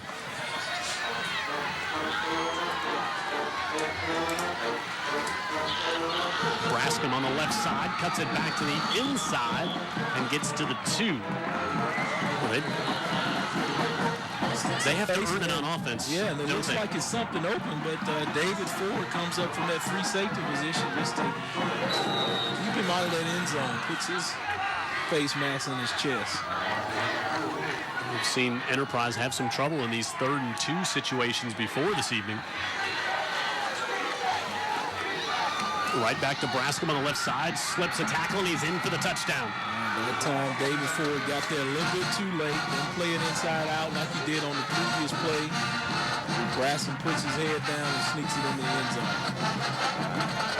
Okay. Going back there, it's just too late, too deep in the end zone. A chance to cut it to a 7-point score here. Boy, you think you're... Still got a quarter to go. Yep, Enterprise with the big Cade Stinnett, the kicker here. The costly turnover at the end of the first half. They were down there once before. As Stinnett has that one. And it's 17-10. It's a good one. It's region play, week 1 here on UTV 44.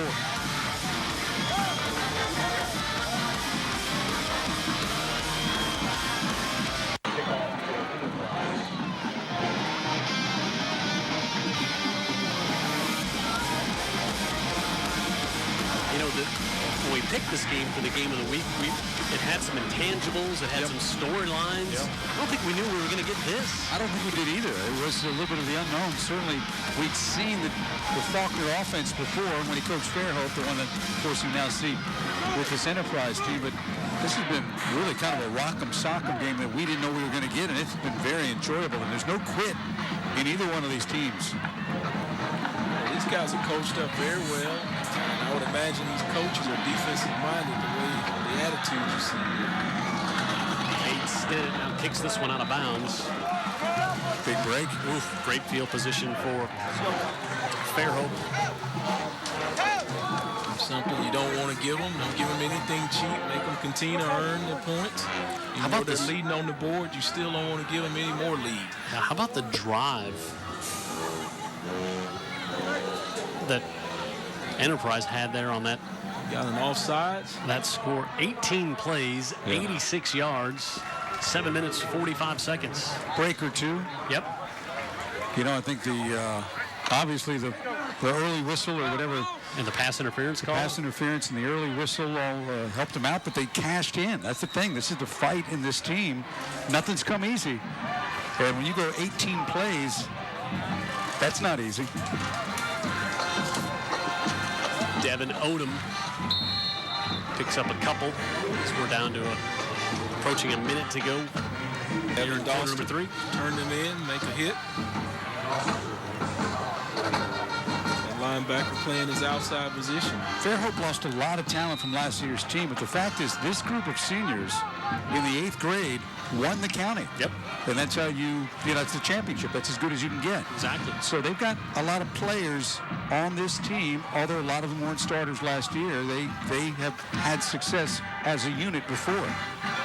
Well, that's what you want in a program. You know, you want to have that continuity, and I'm sure that's where the fight has came over here between these high schools opening up. Over the middle again, he's able to get rushing Watson. Watson breaks a tackle at the 30 to the 20 and down to the 13-yard line. Boy, they changed that play up very late. They got it off with 1 on the play clock, and Watson over the middle for a big gainer. A few years ago, there was a young guy at UMS right named Daniel Crane. He had not played football in some time. He was a basketball player and a very good one, as is rushing Watson. This is his first time back to the football field since his freshman year, and he's the same sort of athlete. He's a very fluid athlete, and they find ways to get him the ball. He finds ways to get open, and he's going to contribute big time on this team. And again, was not even on the team the last 2 or 3 years. Goes for 50 on that one, and that'll bring the third quarter to a close. 17-10, Fairhope leads Enterprise, but Fairhope is knocking again. They've got the ball on the 14. Stick around. Fourth quarter action comes up after this.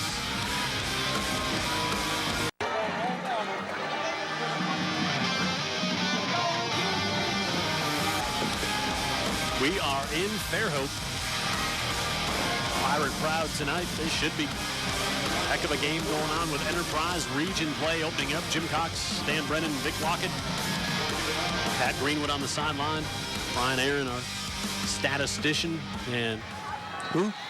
He's back after a 1-year hiatus. Yeah. Back, took a year off, and then comes back to the booth. Redid the contract. He was holding out. He held out. 1st and 10 from the 14. Brian Bell will pick up 2. Maurice Jones-Drew of Stat Guys over there. It's a tough year without him.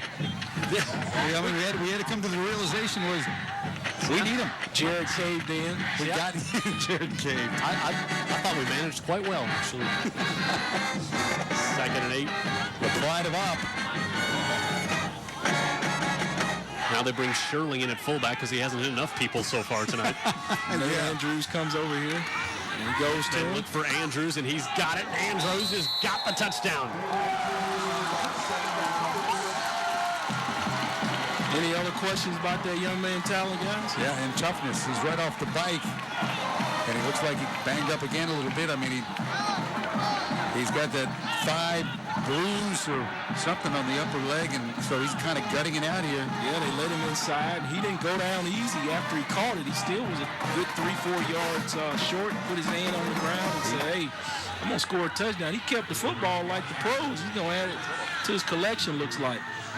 He paid for it. He's in some pain. Now it looks like he was holding his right wrist as well. Yeah, they've got it taped up there. He's a little gingerly on it. Tell you, they're getting their money's worth out of that young man. PAT by Miller is good, and here come the Cannons. Someone shot JR. How many times tonight? Enough. That's four. Three. That's 3 TDs on the field goal. Field goal, so that's 4. Well, and of course when they came on the field too, just to let you know they were in operating order. Yeah. That was the warning shot. That was one we weren't. That was the warning shot. Yeah. You get paid by the game? So, hey, I tell you, nice facility over here. Yeah, I want to thank M&S Music. They've been sponsoring our halftime show a long, long time. Also, Caligaz Printing. Good-looking new logo. Yep, print with people you know. United Rentals, proud sponsor of high school football here on UTV 44. I bet that's their lift truck giving us all these good views of this nice facility. Indeed. From United Rentals. Indeed it is. And we're just underway in the fourth quarter. We got a good one next week as well. Yeah, we do. Daphne and Foley right up the road here. Will that one be at Foley? It's in Daphne. In Daphne. Up the road, Vic, not down the road. Okay. Right. It's going to be a good one. Don't embarrass me like that. I'm a geography major. Yeah, I could tell when you say Dothan. Is that about 50 miles away? Sounded like a geography That was major. your giveaway right there. Yeah. Vic's nickname in college was not Magellan. We'll just say. This guy's made a long ride from Enterprise with his team to get right back in the game, and a great answer by Fairhope. Yeah, trying to maintain that margin, keep them in the chase mode, and Enterprise is continuing to chase. I don't know if they're going to catch him. They've got plenty of time on the clock to make some efforts to it and do some damage.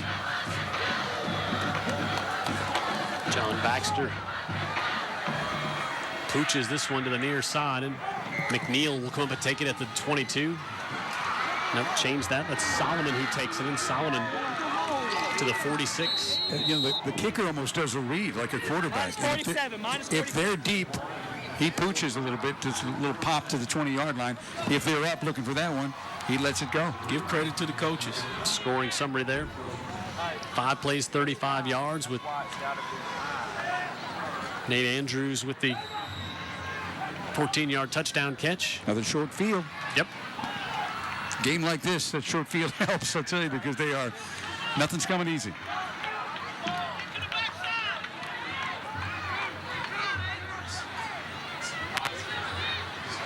Quisenberry pulls it down, cuts it back to the inside to the 47-yard line.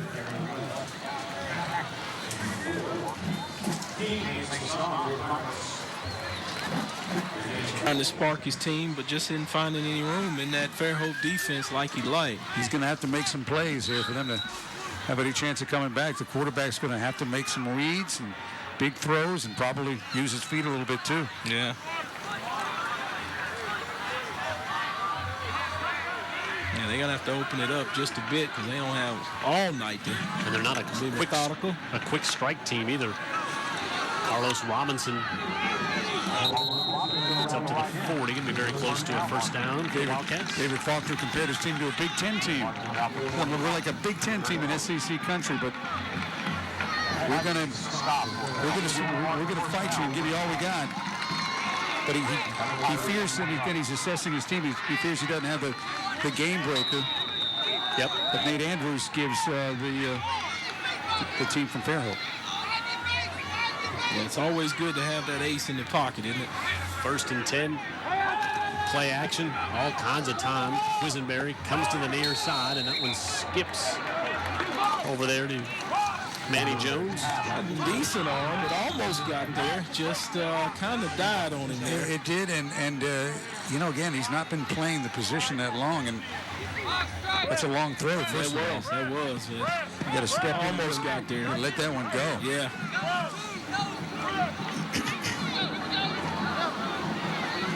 Second and 10. I'll tell you who would have got it there is Devin Adams from Biger. Oh, yeah. With room to spare. Robinson on the right side bowls his man over, gets to the 30, good for a first down. Found him a little space in the defense there. I think they're starting to make a few substitutions on the Fairhope defensive side, get some young guys some reps, and yeah, this is a big drive. Some experience. You know, you're inside 10 minutes, you get a touchdown here, you're back to a one-score game, and still a lot of football left. Yeah, and I think also, conversely, you better get a touchdown here. You're only going to have so many possessions left in a game like this. Both of these teams have showed the ability to move the chains and take a lot of time off. Exactly. Robinson on the right side. Ball came loose again. And I think Fairhope may have got it by the reaction of the Enterprise sideline over there. Coach Faulkner was right there, couldn't believe it, but now they unpile everyone. Dre Irvin thinks so. He's so confident. He's running off the field, taking his helmet off. Kyle Hughes is there. He was the one who recovered the quick whistle earlier as well, but he gets this one and another Enterprise turnover. Let's watch the hit put on. Yeah, he got open there and got some space, just didn't finish it. That was Nate Andrews. Nate Andrews again, yeah. Came over and knocked it free. Okay, I'm turning my ballot in now, guys. Nate Andrews, player of the game. Kyle Hughes, get a good look at that young man who just... I don't need to see anything else. Yeah, Andrews has done so much on both sides of the ball. It's such an impact. And that's the key. He's just impacted this football game in favor of the Pirates. Pitch to the sophomore Kirksey. Kirksey running downhill to the 35. Get an update from Viola Battery on an exciting 6A game going on down there. Bryant had taken a 14-10 lead with the fourth quarter just underway, and now McGill has battled back. They lead 16-14 with 8 minutes to go, thanks to Wes Williams and Will to keeping us updated on that score. Devin Odom gets back to the line of scrimmage, and that's it. Obviously, right now, what Fairhope would like to do is possess the ball. Couple of 3 first downs. Keep it, and if you can get those first downs on the ground, that'd be sweet. Or at least not let the ball hit the ground if you're going to throw anything at all. Make it something short, something you're sure is not going to stop that clock.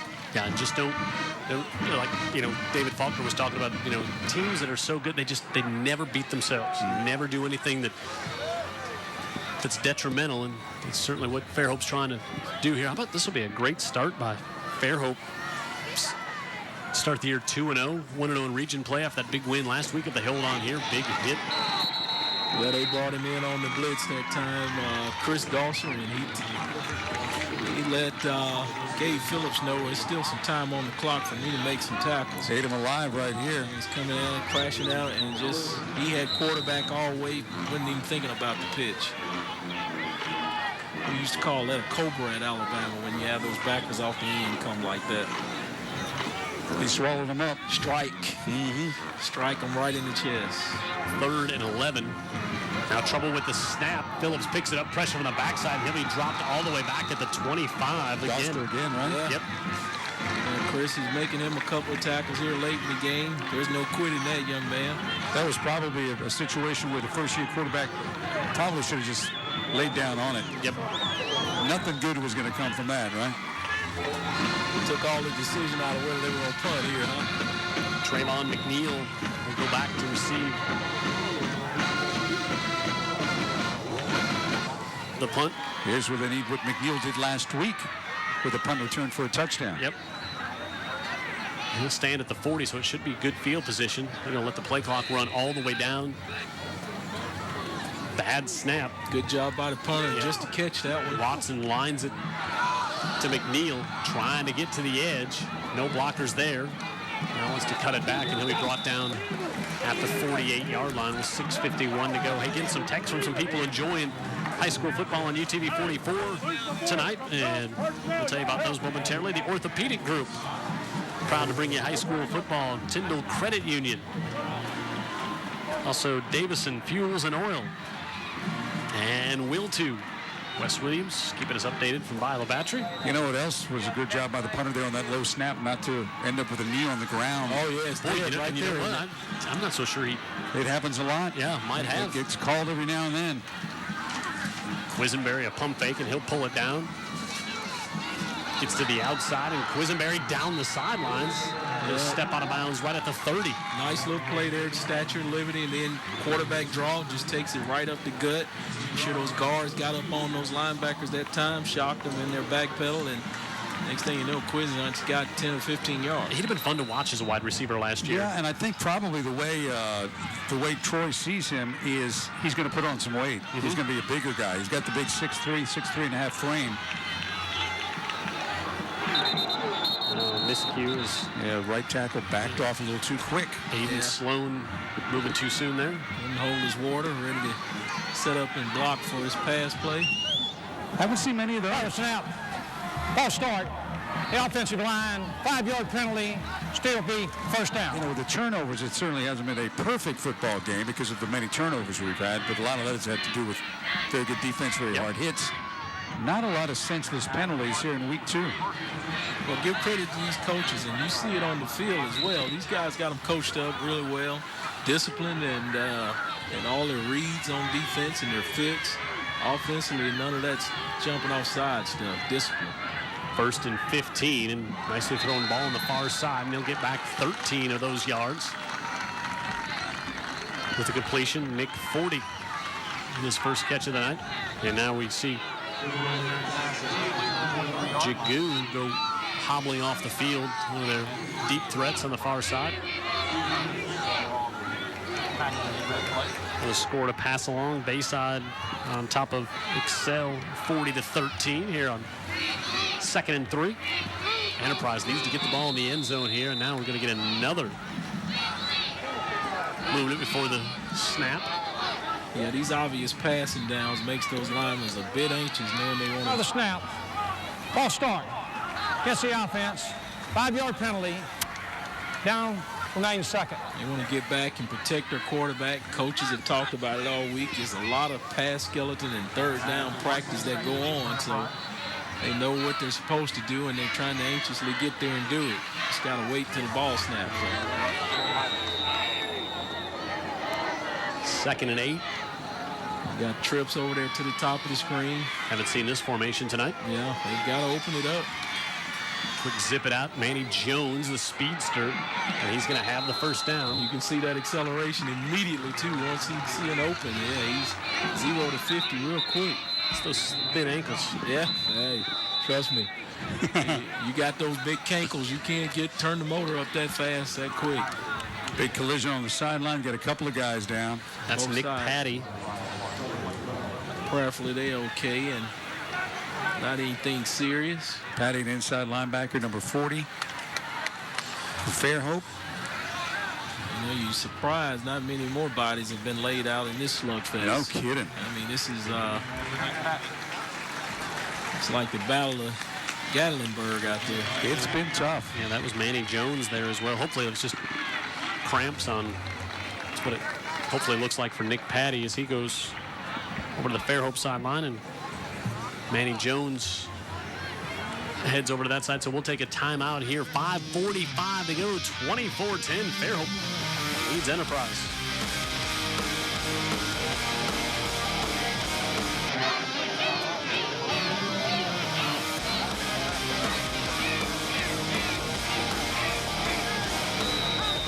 .45 left in this one. 24-10. Enterprise trails by 2 touchdowns, but up the middle, we'll give this one to Quails. Fresh legs. Down to the 10. Probably his first carry for the night. He's still rearing to go. Put some points on the board, and they run out of the pistol offense. Bring Carlos Robinson in, leave him at the fullback position. Pickup of 9. 40 goes in motion. Wiles again. He stood up. By who? JP. I mean, it's Read him on first name basis. Yeah. JP, man. That's chilling. his stats tonight are absurd. Yeah. I mean, I don't know how many times. He's got as many tackles as his number. Well, yeah, it's like, okay, how many times has Enterprise snapped it? And then you can guess, okay, 80% of the time, he brought him down. Sure.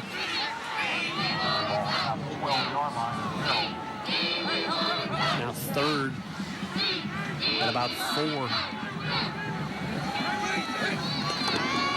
Quisenberry gives it off to Quiles on the right side. He'll be ridden down from behind by Sherling this time, but he's got the first down. Yeah, Sherling just playing it inside out. Talked about it all night, being right where he's supposed to be.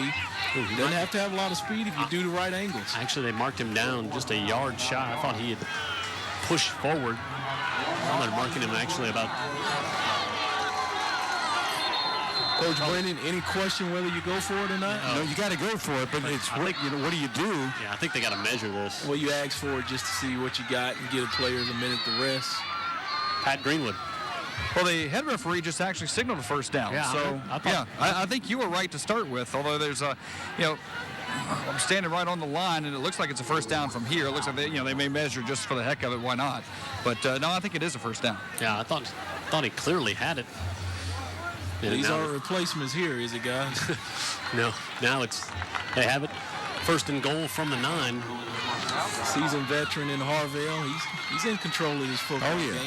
He's going to do a good job. 4 minutes to go. Enterprise needs a touchdown here, then either an onside kick or a quick defensive stop. They got all 3 timeouts left, but trouble's been converting down here. Quisenberry on the right side, nice stutter step, dives for the end zone, and he's got it. Touchdown, Enterprise. He did a good job there. He even fooled me. I wasn't certain that stutter step was good. I thought he should have darted on in there, but that's why I'm sitting up here and he's down there.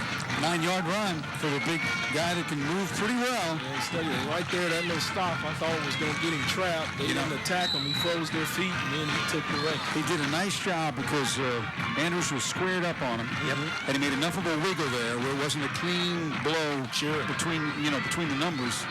And was able to get a big kid, big kid. He kind of delivered the shot. Well, those defensive coaches will tell you, if you ever get your feet to stop, you've lost already. And he did that. Stennett with the PAT, and it's 24-17. 3:49 to go. All right, now do you onside kick it here? You got 3 timeouts. Coach Brennan? Well, nobody knows Fairhope better than David Faulkner. So whatever he concludes is the best thing to do, I figure he knows what he's doing.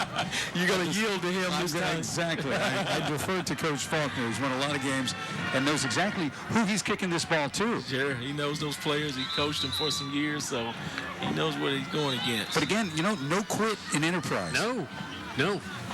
Hey, folks letting us know they're enjoying high school football tonight here. Chris Haley and his family over here on this side of the bay enjoying some high school football on UTV 44 Thank tonight. you very much. And the Kennedy families, they say a rocking night at the Kennedy house, staying in and listening to high school football on UTV 44. Well, the police are about to arrive, so you want to unrock it a little bit. All right? Easy. I know it's the weekend. You like to blow it out. The home team's winning. Crank it up, But that cannon's loud, even on TV, and the neighbors will not appreciate that. All right, so have you decided if you would onside kick it or if you'd kick it deep? I'd onside kick it. You would go? Yeah. Yeah, you can't take a chance on them letting the air out of the ball and just running the clock out. So that's certainly the more prudent thing to do. Now, you also have a 260-pound kicker, so if he starts rambling toward the ball, somebody's going to have to step up. He could have an effect on the play. Is that what you're saying? Tell him to kick it and block. Oh, they're going to kick it deep. They're going to send this one all the way into the end zone. Wow. Well, no time off the clock. Yep, and put the ball at the 20. He's going to ask his defense to rise up. He is, yeah. Quisenberry with a 14-yard touchdown run capped off that 3-minute drive there. 6 plays, 49 yards. And now we have seen on 2 occasions tonight some trouble with the snap with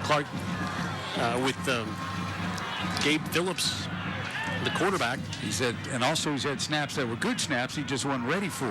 Yeah, and I wonder if you just keep it in Nate Andrews' hands. That's the thought. here at quarterback. Out there. You got Phillips going out there as well, but just they'll split him out wide or put him in the slot there at the top of the screen there. It's going to be Andrews under center. Something we have not seen here tonight. The eye backfield behind, and they'll pitch it off to Kirksey, and Kirksey is hit Doster. Yeah, he hadn't stopped playing for Enterprise, has he? Doster will put his helmet in your face, in your chest. Our Scholastic Athlete of the Week, Rushing Watson, senior 4.2 GPA, has the touchdown pass tonight and another reception as well. Football, basketball, soccer, and he's either going to Sanford, Alabama, or Barry to study Dan's old major, pre-med. How do you get a 4.2 when you're playing 3 sports? On a 4.0 scale. Incredible. Congratulations to that young man. They started counting his age when he was in middle school. Andrews keeps it. Butler will stop him right there. And now 3rd down and long coming in. A timeout can be taken by Enterprise, their first one. So if they get a stop here, they really got a football game on their hands. They've got a clue now. They know what they're doing. Yeah, you know, we should have considered the timeouts because those are key. Well, I did. I did not. I didn't factor that in. Well, you're the one that thinks that Enterprise is 28 minutes away from here. So you're having a rough night overall. Not mathematically inclined. Never thought so. I want to thank our friends at Whataburger for being our presenting sponsor here tonight. I do know what a triple and double is, though. Vic, you know what surprises me about that? The double portion. That's what surprises me. You usually going triple, right? So thank you to Whataburger. Great sponsor of our high school games here. Absolutely. And McGill-Tulane holds on to win. A scary one.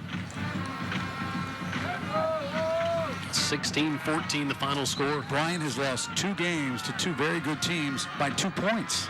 Yep, Foley and McGill. Yeah. We're the best 0-2 team around here, I'll bet you. 3rd and 15.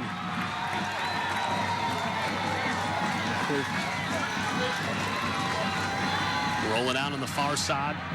This one fired up and incomplete as they look for Andrews. Yeah, sure, put it in the best player's ball in hand, so no question about that call. I would do the same thing and it stops see if he makes stops the clock. A little roll out there to get him away from the traffic. But it's just too much traffic around Andrews and a little bit too high. I tell you, McNeil, he's a player of the corner over there. He's really had a great game here tonight. And he'll stand at midfield to look for this punt. Rushing Watson. Well, they had to get a stop. They had to get a stop in 3 downs. And they only used 1 timeout. Yep, because they had to stop the clock on that. Well, they did stop the clock on the incomplete pass. Watch again the snap to the punter. It's a good one. Had to squat to get it, but dug it up. Good punted kick. It out of there. And McNeil has some trouble with it back to the 33.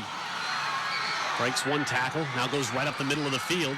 Trying to get to the outside. He'll be slung down at the 48-yard line. How many times do you see the punt or kick dropped, and then there's over pursuing, and then you got a guy busting one long, and that almost happened there, guys. That would have been, whoa. Yeah, Deion Sanders used to specialize in that over at Florida State. Drop it on purpose. Yeah.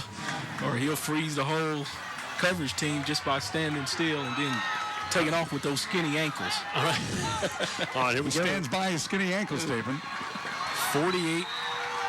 At the 48 is where Fairhope ends up pushing Enterprise back to, and they'll start the drive here. We've not seen a hurry-up offense out of them at all tonight. 2 timeouts left. Quisenberry will keep it to the 45. Watch him get up real quick. And Nick Patty saving a long run from the linebacker position. Right to the line of scrimmage. Look over to the coaches. They give them a play or a number, and they look down at their wristbands, and away they go. Picks up 5. Plenty time on the clock as far as the play clock goes. Quisenberry flips it over the linebacker on the far side, and that one is complete. Able to get that one off Nick 40. I don't know. Or not. No, and that was right in front of their bench, so... Their bench was screaming for the completion. Yeah, he just kind of short-armed this one again. He just doesn't quite get it there. Yeah, good job by Jared to show us. Yeah, look at the... Oh, yeah, trapped it. And the ball was kind of was a quail. 3rd and 5. 40 was open. Yep. 3 receivers to the top of the screen. Quisenberry gives it off. Brascom trying to get to the right side. Takes a hit and delivers one as well. Needs to be very close to the spot. We'll say he did step out of bounds. Wow. He stepped out of bounds and maybe just a little bit short. Looks like a step before you get to the sticks, maybe. Tried to catch him sleeping there, expecting to pass, and they give him a run, and just a hair short, so here's your ball game. Yeah, 4th, and boy, how many times tonight have they had 3rd and inches and 4th and inches? Imagine Quisenberry taking on his shoulders here. Now they're trying to communicate here. Signaling some to his receiver over here. He's got one-on-one. Play clock at 3. Brascom on the right side hits and spins forward, and he has the first down. Yeah. But boy, needed 1 and got about 1.5. Yeah, and you just watch that offensive line, and they're going to tell you what this play is. And they just shot straight ahead. It was nobody pulling, nobody. It was just helmet on helmet. Mano as well. Yep. Bigs on bigs right here. 1:45 left. Put it just outside the 40. Clark Quisenberry, senior quarterback, wide receiver by trade, playing quarterback this year for the Wildcats. Oh! He has trouble with the snap. All the way back at the 50. And now he's going to be brought down. Timeout going to have to be taken here by Enterprise. I think it might have been that the left hand again is not fully mobile because of the wrist. Ooh, they did not take their time out. Yeah, just kind of slipped right through there as if he didn't expect it. Played it safe and just, hey, sit down. We lost that one. We'll come back and play the next play. I know, a minute to go. A lot of time rolling off here. Yeah, 2nd and 17. Trips to the bottom of the screen.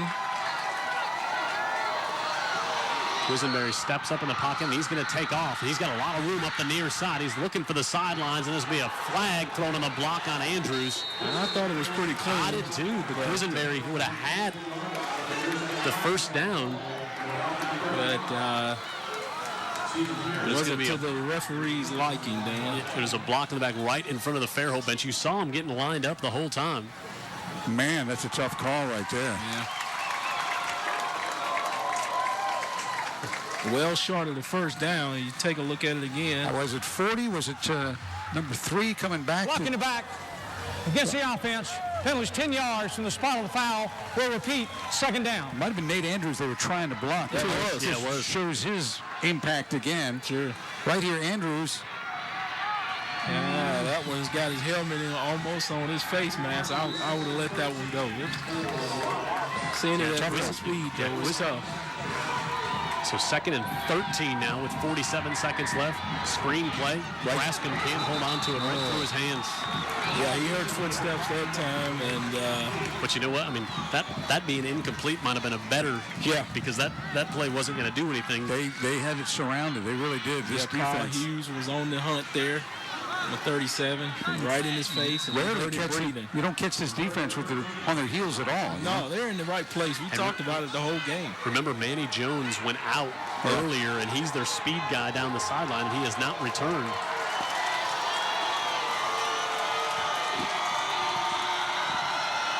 Third and 13. Quisenberry with pressure. He's going to take off again. Gets a block, cuts it back to the inside, and he's going to have the first down, so that'll stop the clock at the 25-yard line with 31 seconds left. The clock ran a whole bunch more. Yeah, maybe should have put a couple more seconds on there. I thought it was dead at 33, 34. And Enterprise takes a timeout here. So now you got a fresh set of downs, some shots at the end zone coming up. They sent Schilling in on a blitz, and once he clears that first line of trash, he's got some sailing to go there, so he gets all he can get. Quisenberry's a gamer. Yeah, no doubt. Sure.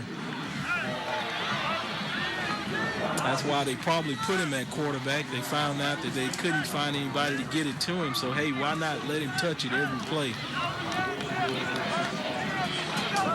The guy that handles the ball the most can affect the game the greatest. He's affecting some things right now, and he's affecting the blood pressure of the fans on the Fairhope side, too. Had those 2 big, long runs there. He might have, Coach Faulkner may have taken a timeout to give him a bit of a breather because he had those 2 back-to-back long runs. Yeah, one was kind of mitigated by the block in the back. Right.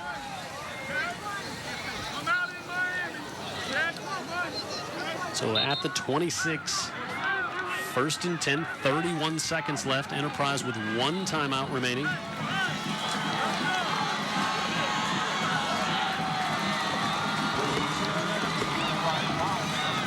Well, this is why it's a game of the week, guys. This is turning into a triple-double from Whataburger. That big meeting we had at the back room at the Whataburger has produced this schedule. Quisenberry looking in traffic on the near side, a bit of a push-off, and that one's broken up. That might be offensive interference. I saw a flag come in there, and so I wonder who's going to call it on. Yeah, that was McNeil that they moved over on offense. McNeil's doing the clapping. Let's see what the call is. Boy, it looked like it was, but it looked like McNeil was the one who pushed off right at the corner of the end zone at the piling. Andrews lurking back there. Yeah, also have an injured Fairhope Pirate down there, Pat Greenwood. Hey, it is offensive interference. I'll tell you what, you guys have access to the replay. It looked fairly clean to me on both sides. I don't see anything. It was before that. It was at about it was in between the 5 and the 10, goal. Yeah, he did make a move at about the 10-yard line, so I was kind of watching for the end zone to see if there was going to be double coverage, so maybe that's where it was. That's a critical call, though, I can tell you that. And when the ball was in the air, I didn't see anything. Yeah. It must have been beyond the 5 yards allotted to be able to do something. Preferably that young man's okay. They having to carry him off. You don't want to put any weight on any of those Brian calves. Bell, the running back that they've moved to that side of the ball. You got Andrews back there at safety with Keelan Smith. And 24 seconds left. Brennan, I don't think they can get it all in one play from here. 1st and 25. With those double safeties back there, so they may have to try to do something underneath and get out of bounds. And the safeties being who they are, too. That always makes a difference. Anderson Smith, a couple of misses. Quisenberry goes to the far side, kind of hangs that one up for a while, and it's complete to 40, and he's out of bounds at the 22, so they pick up. They just had to get close where they could take the shot to the end zone. Kind of the defender swung and missed at a changeup. Yeah. You know, he played it like it was a fastball, and sneaks it in there. Yeah, the receiver could have drunk a cup of coffee and bite a piece of toast before it got there. But it got there. It got there. Now you got a 3rd down.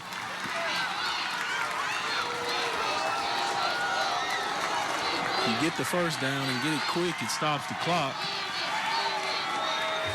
Quisenberry looking the right side. He had a man momentarily. Now pressure from the backside. He'll be wrapped up. That's not what they need. So they'll take their last time out with 8 seconds left. I think they were spying on Quisenberry that time because he's hurt them with the run so much here. Sure. Defensively, you got to put a guy spying on him, not allow him to. And a lot of his runs have been right up the middle. So watch again. Watch what Fairhope does defensively right here. Yeah, just kind of ball him up. Don't rush him too hard. Yeah, and quickly here comes Sherling. He was watching Quisenberry the whole time, too. Clayton King with the initial hit. Yep. Yeah. So here's 8.8 seconds left. I said it already, but is this your ball game? 4th and 4. I think this is At it. 2. But you can't. Yeah. It'd be tough to get one, a 1st down over the middle, get the play clock, get the chains stopped, and then get a snap off, even though they'll stop the clock momentarily. Pat Greenwood. Yeah, basically, defensively, you just flood the end zone. Sure. Because, as you're saying, a pass over the middle, that doesn't do you any good. No timeouts left. If you're going to do something to the sidelines, I mean, how much more yardage are you really going to gain? So this is it, fellas. They sent Andrews back there, and he's probably going to play center field. Cody Brown and Devin Smart. If they do anything underneath, they better have a bunch of blockers as well. Quisenberry looks. He's going to roll out. He wants to run for it. He's going to have to hurry to get out of bounds. He's hit out of bounds with 1 second. And now the clock stops with 1/10 of a second left. But did he get the 1st down? Was it 4th down? That was 4th. That was 4th down. I mean, they really came after him when Quisenberry looked like he was going to get the first down. But he was running for the sideline. But you're right, Jimmy. He had to get to the sideline, but to the right spot of the sideline. Yeah, he had to get a bit upfield, so that's right there on the line. Fellas, this is about as close as it gets. And, of course, the chains on the other side. All the way on the far side, yeah. Gosh, I'd hate to even predict this one, but I'll say you got to buy nose of the football. But boy, how many times have we seen Enterprise tonight be a nose short on all those third and fourth and 2-3 inches? So, Vic, this is your ball game. Act 3. So, but he got out of bounds. There was about 9/10 of a second left and ran down to 0.1. I don't think we've ever seen a game where there's 0.1 left. No. So, but it doesn't. 0.9 or 0.1 doesn't matter. It's the same times left. Do they not whistle it back in? Well, he went out of bounds. Oh, he's short. Short by a foot and a half. He's short. And Fairhope will hold on for an exciting 24-17 win here tonight to open up region play. Shakespeare couldn't have wrote the drummer any better. How about that? Awesome football game. And both teams played their heart out, no quit. Now, what else can you ask for out of you young kids? We've seen it all tonight. Yeah, you're right. I mean, they all scratched and clawed. How about the two ways Fairhope has won games to start the season in tough, right down to the wire games to win? Boy, that sets the bar pretty high for your team for the rest of the year because you've been in those tight games and you've come out victorious to start the first two. You got Foley and Daphne to come, to name a couple of teams in the region. Northview, Dothan. So there's your final 24-17. And there's your cannon for the final time. And I didn't expect to go to sleep. Yeah. And Dan, you can get out of my arms. What a ball game here tonight. In a beautiful setting over here at Fairhope Municipal Stadium. And Jared has done a good job showcasing that as well as what's on the field. It's just a nice facility, and my favorite part now is sportsmanship. There you go. Because the cannon you've alluded to is not so much your favorite part. No, it is not. I'm tired of Dan jumping in my arms. The cannon he's getting heavier and heavier. They won't quit with it. All right. So we'll wait momentarily. Pat Greenwood will catch up with Coach Weingarten. Credit the offense for the cannon going off so many times. Pat Greenwood. All right, thanks a lot, guys. Coach, sigh of relief at the end there. That was a heck of a ball game. It was. It was hard fought by both schools, and it was a good high school football game. I know both sides are probably disappointed. A lot of errors that both sides made, but both teams are young, and it was a hard fought game. I was glad we're fortunate to come out with a win.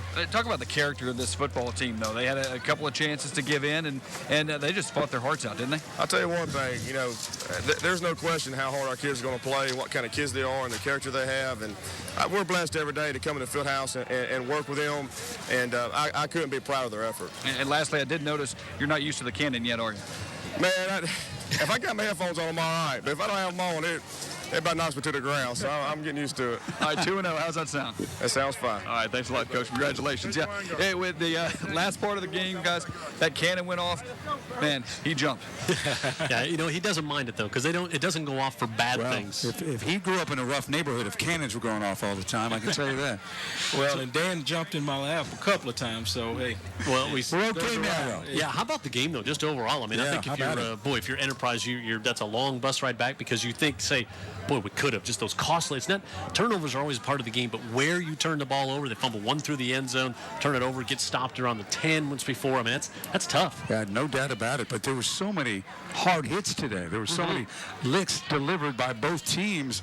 A lot of people that had to limp their way through that game, get medical treatment, get back out on the field, and play their hearts out. Nate Andrews comes to mind, and he's not the only one. Yeah, and give credit to the coaches. They put these guys together and put these teams together, and these guys just really fought it to the end. I mean, it went beyond the wire to me. It went to the core of the wire. Yeah, went down to the final 1/10 of a second, as a matter of fact. Never seen that before. Our players of the game nominations, Clark Quisenberry, the quarterback for Enterprise here tonight. Also, Quisenberry, 21 carries, 112 yards, and a touchdown.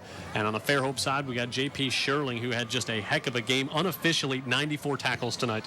Might not Might not quite be 94. I would have fell for that. Nate Andrews, that's how great he played. Yeah. Vic and Dan didn't even blink when I said 94 tackles. I mean, if they snap the ball, we know he tackled. That's right. Yeah, and Nate Andrews all over the field, including 6 carries for 102 yards and the big game breaker, the 86-yard touchdown. And great play on defense. All right, so our final score here tonight, 24-17, 2-0 for Fairhope, 1-0 in Region play. Enterprise 1-1 and 0-1 in Region 2 play. Next week, we're at Daphne. Up the road or down the road, Vic? Maybe 10 or 15. Now, up the road. We're up the road. 10 or 15 miles. All right. The geographer major is not doing himself any favors to close out football, too, now. 20, we have heard that. 24-17, your final score. Fairhope with the win. We got a great one next week. Daphne and Foley right here on UTV 44.